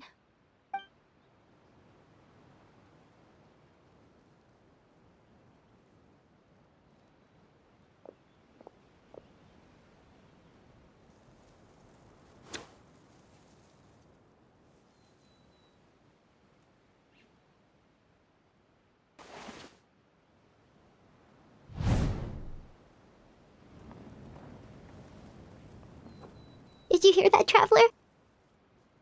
Linny and the others have to duel the knave. What should we do? Can they really win something like that? If they lose, those people from the house are really gonna be executed. Hey, are you listening?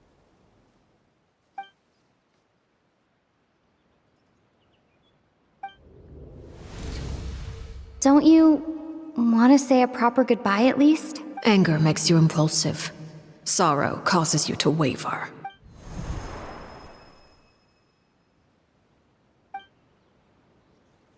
Oh, looking at that expression on her face, she seems really serious about this. Guess that means there's no chance she's throwing the duel on purpose, huh?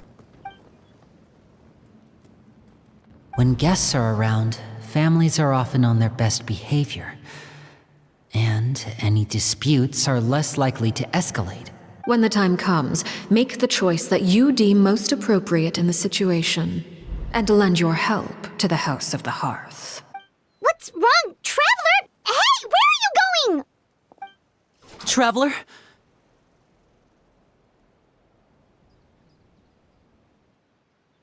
You're asking to join the duel against the knave? I'll allow it. We do have a ready-made dueling ring at our disposal, after all. All I would advise is this. Keep a firm grasp on your weapon, and give it your all. Any less, and you may just lose your life.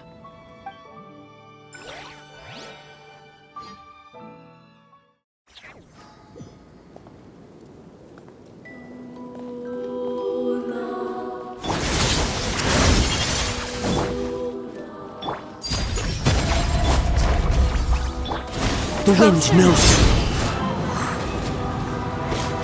I'm going With in! these rising, and voila!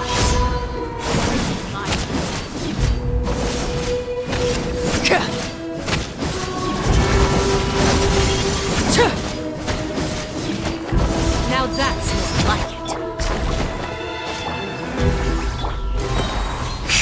Clouds hide. Over here!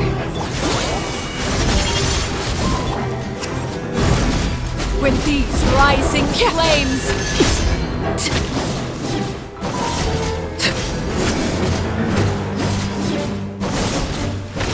With the fall, witness my rise. Destruction shall rise. Try to pace yourself. Have a taste of Get to work!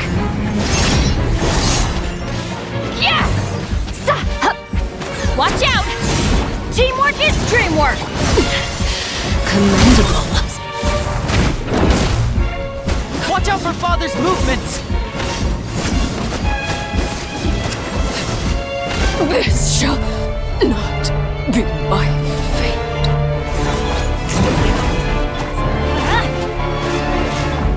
One with nature. Fly tangled in a web. Over here! With these rising flames. Get to work! Let's light it up! Suffer the wrath of Ignis! Try to pace yourself.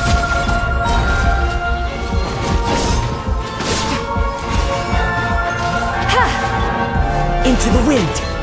Fallen leaves adorn my night. Trapped like a bunch of helpless ants. The hearth! Now it's it. Watch out for Father's movements!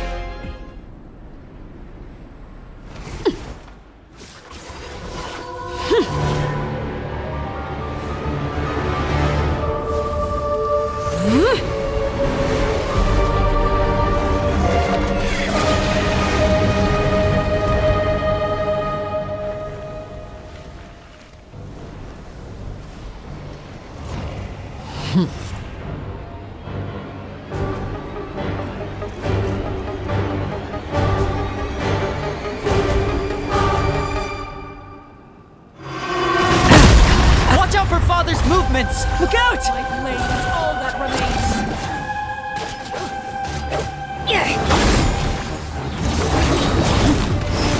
See, Laline! He's Papa! Get him!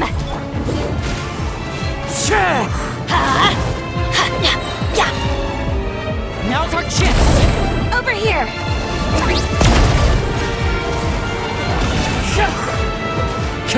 Show no mercy! You two! Time to end them! Watch out for Father's movements! Look out!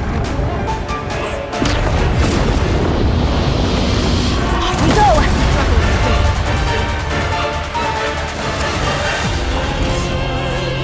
Fulfill our pact! As one, now's our chance! Over here! Let's light it up! Everybody stand back!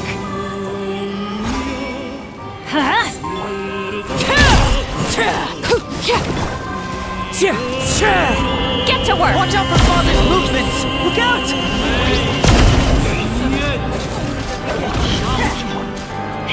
Show no mercy!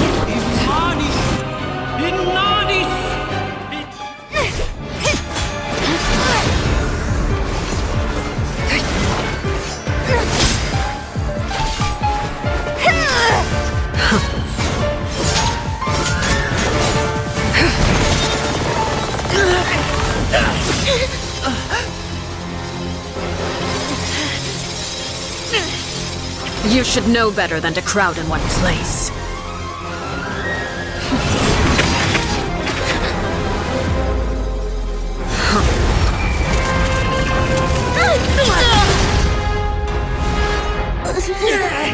Oh, I know.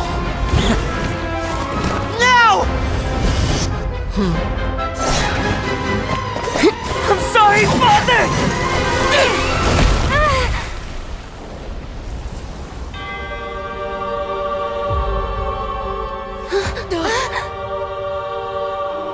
Sorry for what? This pitiful excuse for an attack.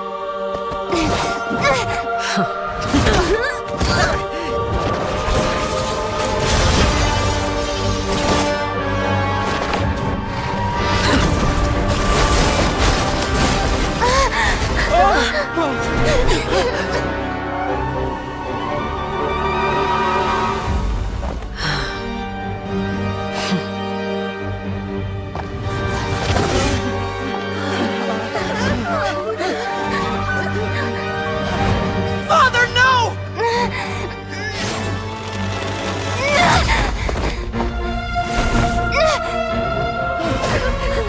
Made it out, did you? You're stronger than I expected.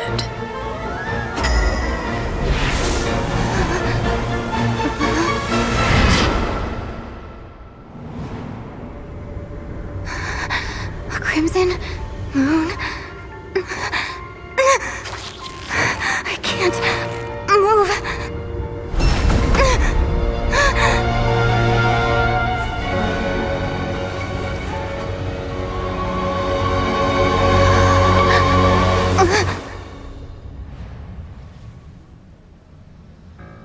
Still, not strong enough to beat me.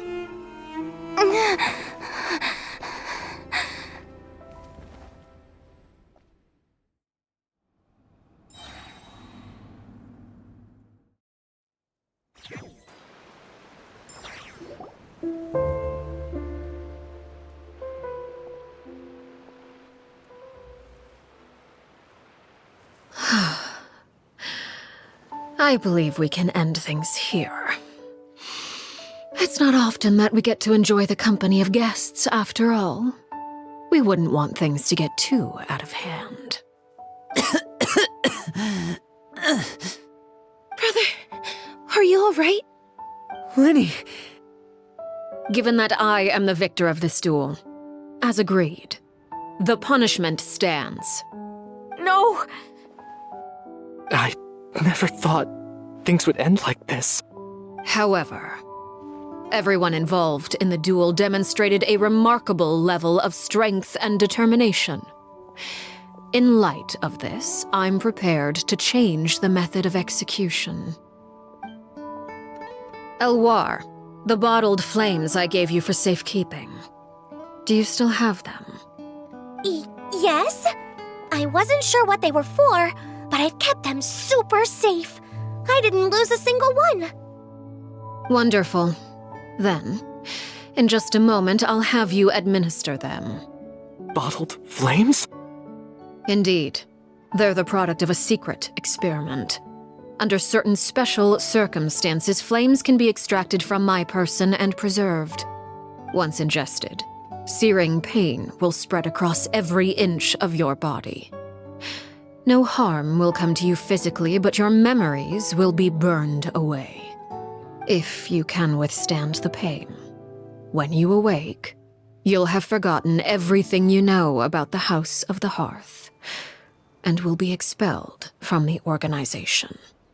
In other words, administering this concoction will kill the version of you that grew up in the house, and give you a new identity.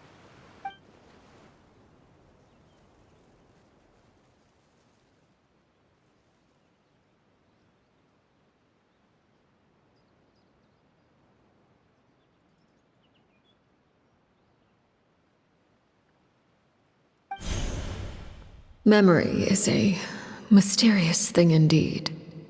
Losing a portion of your memories will alter your sense of self.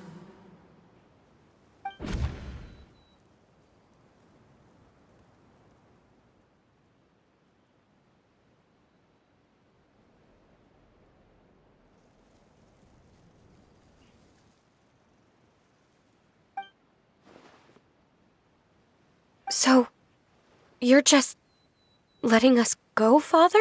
You misunderstand.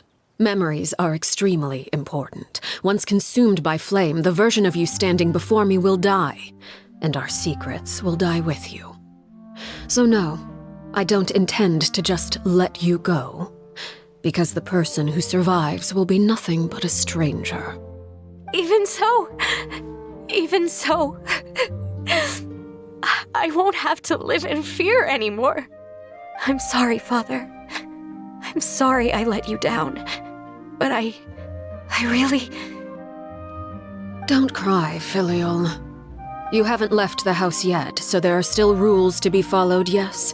Remember what I taught you. Anger makes you impulsive, sorrow causes you to waver. Don't let yourself be controlled by your emotions. Of course. I'll remember. Dry your tears, and go pursue the life you really want. Yes, Father. Chaplot, Foltz, Elwar. Take them back to Poisson. And bring Linny and the others as well. I prepared 3 extra vials of bottled flames. As for whether to take them, the choice is yours. Goodbye, children. The next time we meet, I will no longer be your father. Thank you for all you've done for the house. I hope you have bright futures ahead of you.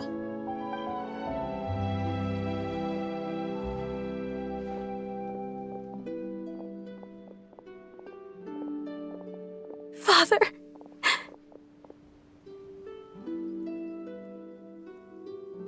Let's go.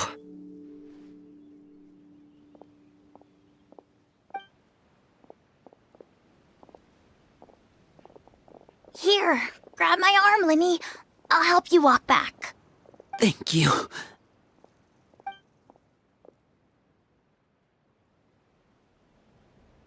Clairvy.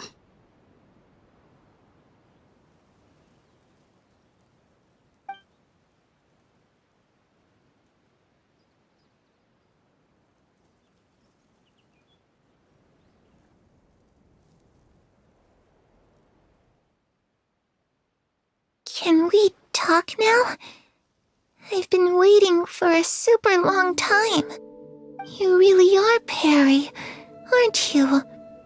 I haven't seen you in so long. How come you're all grown up? Wait, did I somehow travel to the future on accident? Or am I dreaming? What a long dream.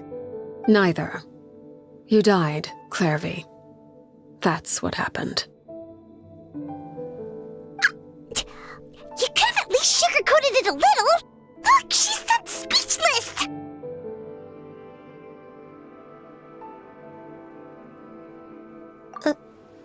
Oh. Okay then. Huh? That's it? You accepted it just like that? Yep. If that's what Perry says happened, then I believe her.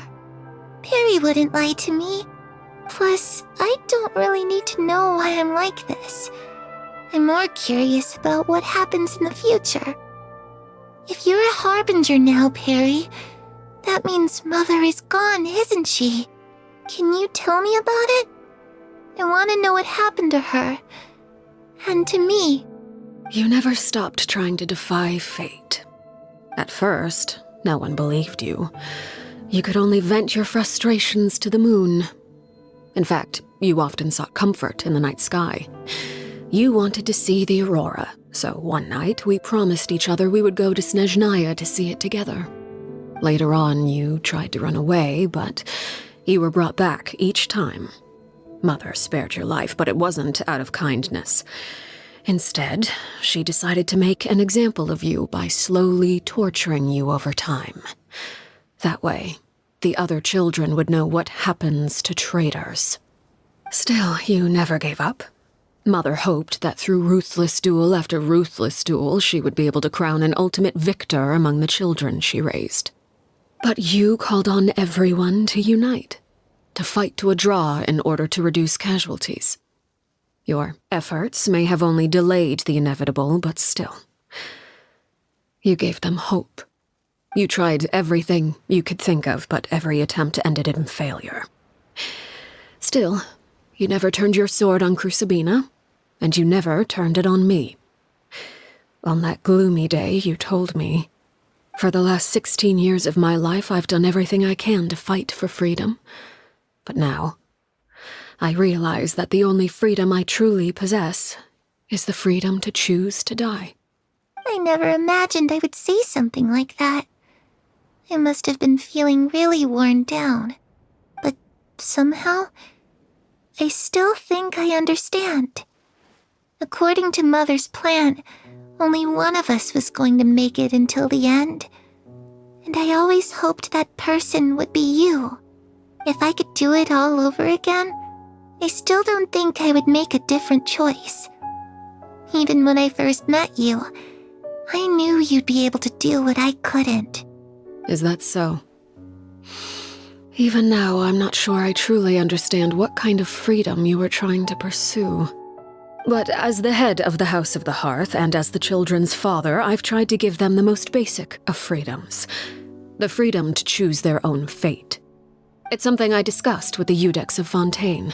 The children who want to leave the house will have their memories wiped clean of all secrets pertaining to the organization. In return, they will be allowed to live a normal life in Fontaine without being prosecuted for their past. Of course, I won't simply hand freedom to them on a silver platter.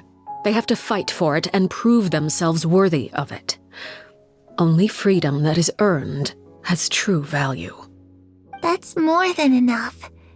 That's exactly the kind of life I was fighting for. You know, Perry, I think you're a pretty amazing king, and a really great father, too. I'm really happy that you're the one who took over the house. I guess I do have one regret, though. I still haven't seen the outside world. Well, it just so happens that our dear guests over here have been to many nations and traveled to countless places. Perhaps they would be willing to tell you what the outside world is like. Really? Of course! We've traveled all over the place. We've got so many stories, we could probably talk your ears off for 3 days straight.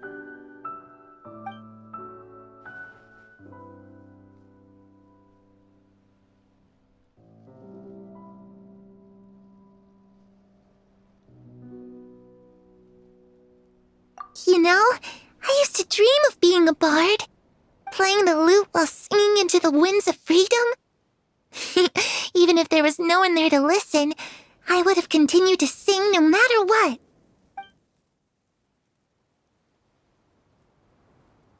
Ah, that's where Mora comes from. I never knew that before. If I had some Mora, I would buy 3 new dresses. One for me, one for Perry, and one for Mother. It's just too bad Perry doesn't like wearing dresses. And Mother, well, she probably wouldn't accept something like that either. I guess I'd just have to keep them all for me then. I could wear a different one every day.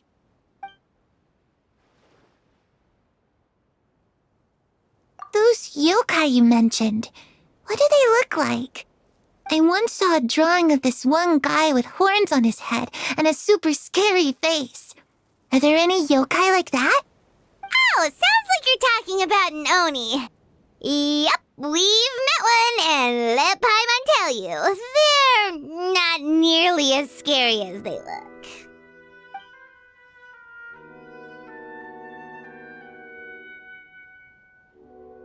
I was always too afraid to skip Mother's fighting lessons. But at the academia, I bet you could do all sorts of secret things in class. Things that have nothing to do with studying. I'm just kidding. Being able to study whatever you want without having to fear for your life actually sounds pretty great.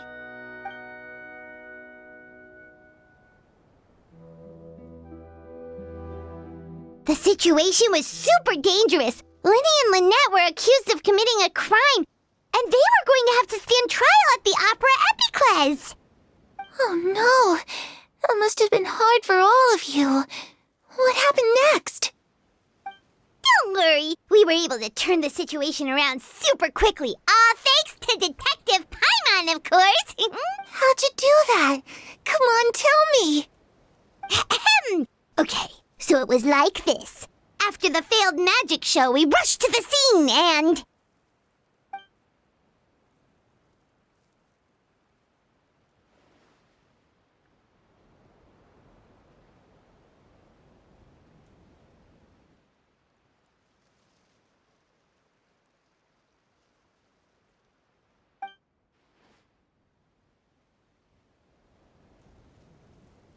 Shadows don't have the capacity to learn or grow.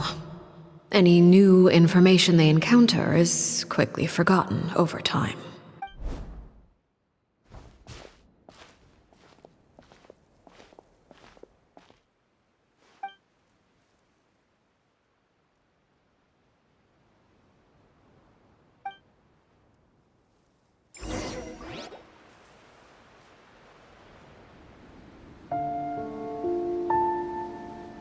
Clairvy, you've worked tirelessly from the shadows to overthrow the House of the Hearth. Now, by my authority as the Knave, I shall announce how this matter ends. You are hereby expelled from the House of the Hearth. You are no longer tied to this place, nor are you bound by its rules. You're saying that I can finally leave? I get to experience the outside world as well? Oh, I almost forgot. There's no getting older for me. Still, seeing who you grew up to be makes me really happy, Parallare. Take care of yourself. Goodbye. May we meet again someday.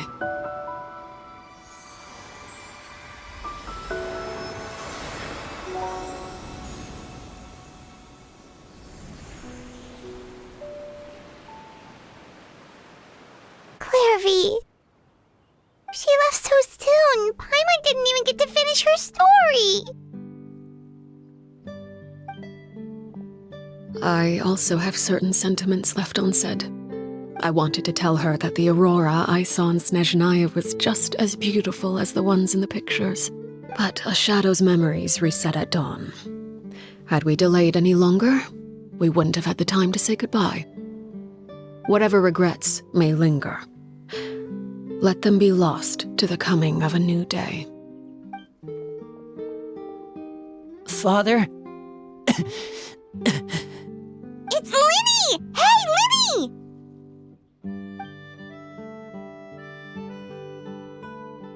What is he doing back here? Let's go check it out.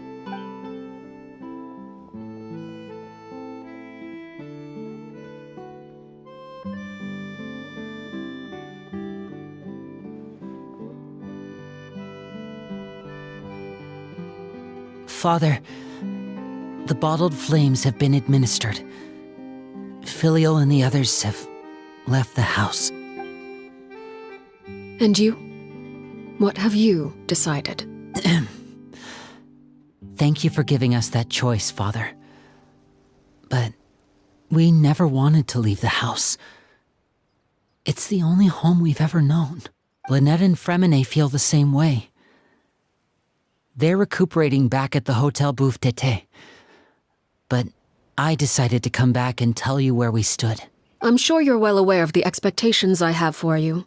I want you to follow in my footsteps and become the next king of the house. Yet you seem to have different ideas, I must admit. I'm rather surprised by your decision to stay. There's nothing wrong with choosing to live a quiet life. Leading this organization is a heavy responsibility, one not so easily carried by someone forced onto the throne. I just never understood what you saw in me. What made you believe I was deserving of that throne? You're brave, talented, and, most importantly, you cherish your family. You would do anything to protect them, even if it costs you your life.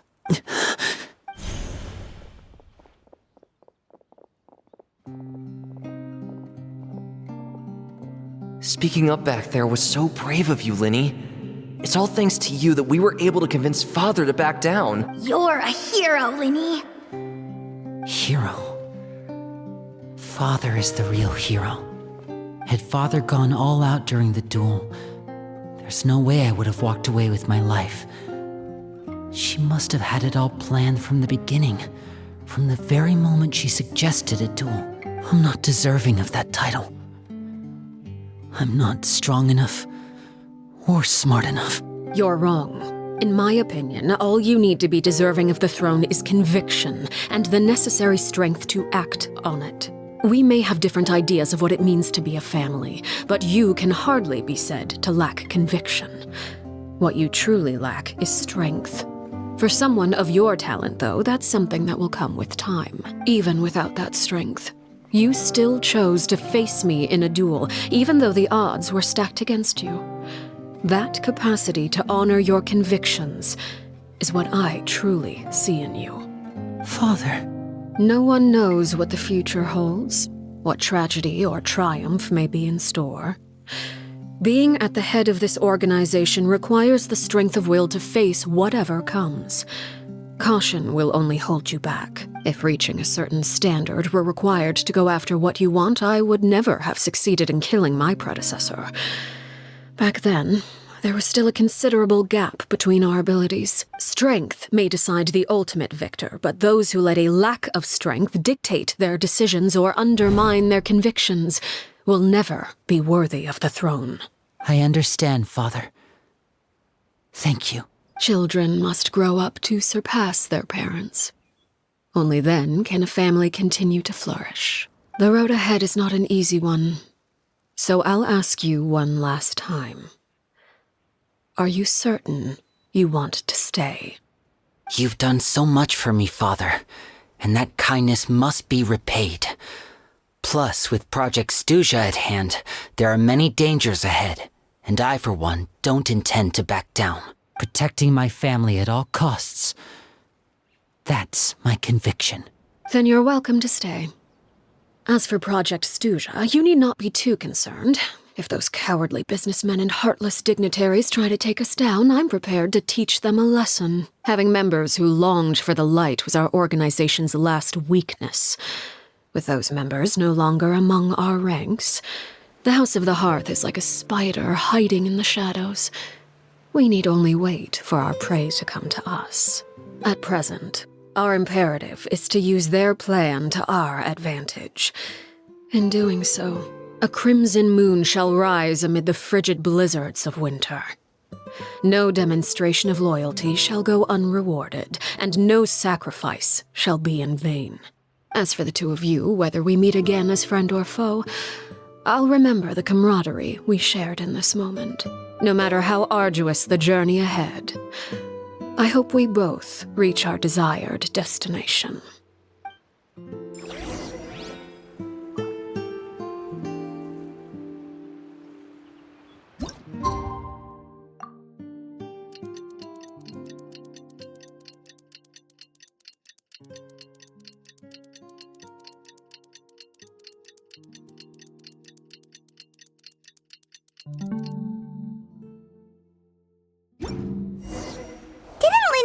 Lynette and Fremine were recovering at the Hotel Bouffe d'été?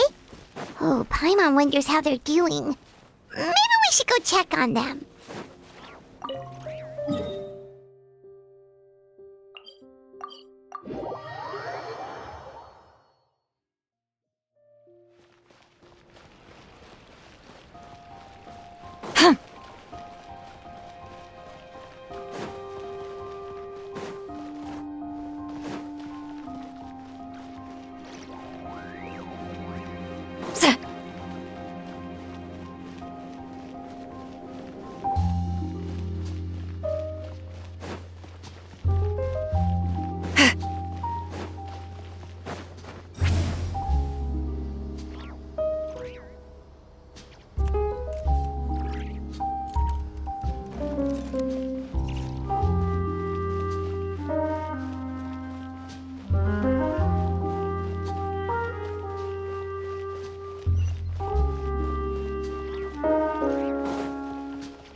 Lynette? Fremine? How are you feeling? Much better. Whew, what a relief! What about you? Are you feeling alright? I knew you'd come out unscathed. Us, on the other hand, well, we've been bedridden for 2 days. I couldn't even turn over. Oh, and I wanted to ask, is Claire V gone? Linny and the other members have left Poisson and returned to the House of the Hearth. According to him, there haven't been any more sightings of a spirit roaming the house. I see. I'm glad.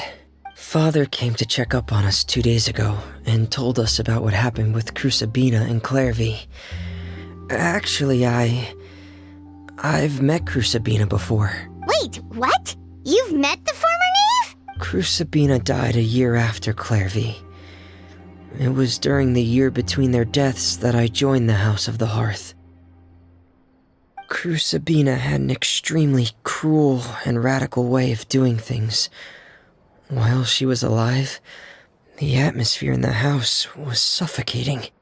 When I joined, though, the experiment she valued so much had already come to an end, and all the people involved, dead and injured alike, were gone. Crucibina never talked about the past with us newcomers. A couple of months after I joined, Father killed Crucibina and burned all her files. With that, the names of all the people subjected to her experiments, Clairvy included, were lost to the flames, along with the painful memories they represented. Father took in Lenny and me a couple months after that, but she never mentioned anything about Crucibina or Clairvy. It really seems like something she was planning to keep to herself. The last time you talked to her, did she mention why she kept it a secret for so long? She said she didn't want us to be affected by the darkness of the past. She was worried we'd develop a false sense of gratitude towards her if we knew about it. The foundation of a family should be free of any corrupting influence. Whatever happened in the past, it has nothing to do with who we are now. And that's what Father told us in the end. But I still thanked her for everything. It was only after hearing about what Crucibina did that I finally realized how insignificant our lives could have been. The members of the house meant nothing to her. To say that she valued them in any way, even just as a tool, would probably be giving her too much credit. If Father hadn't taken over the House of the Hearth, I probably would have already... Father rarely brings up the fact that she saved us. She doesn't believe that being indebted to her should be what ties us together. But even if we didn't owe her anything, we would still choose to stay. Because this is our home.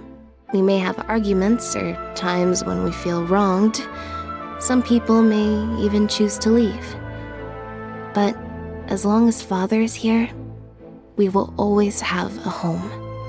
Whether the path before us is bathed in sunlight or shrouded in shadow, we'll follow Father wherever she chooses to go.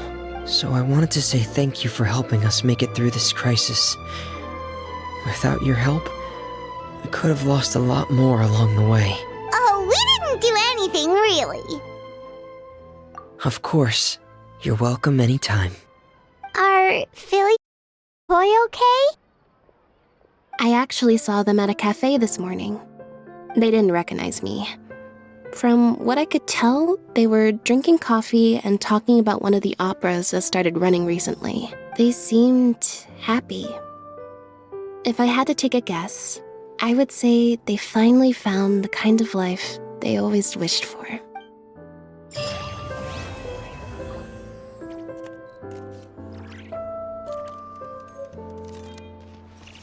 Fresh fruit, sweeter than syrup.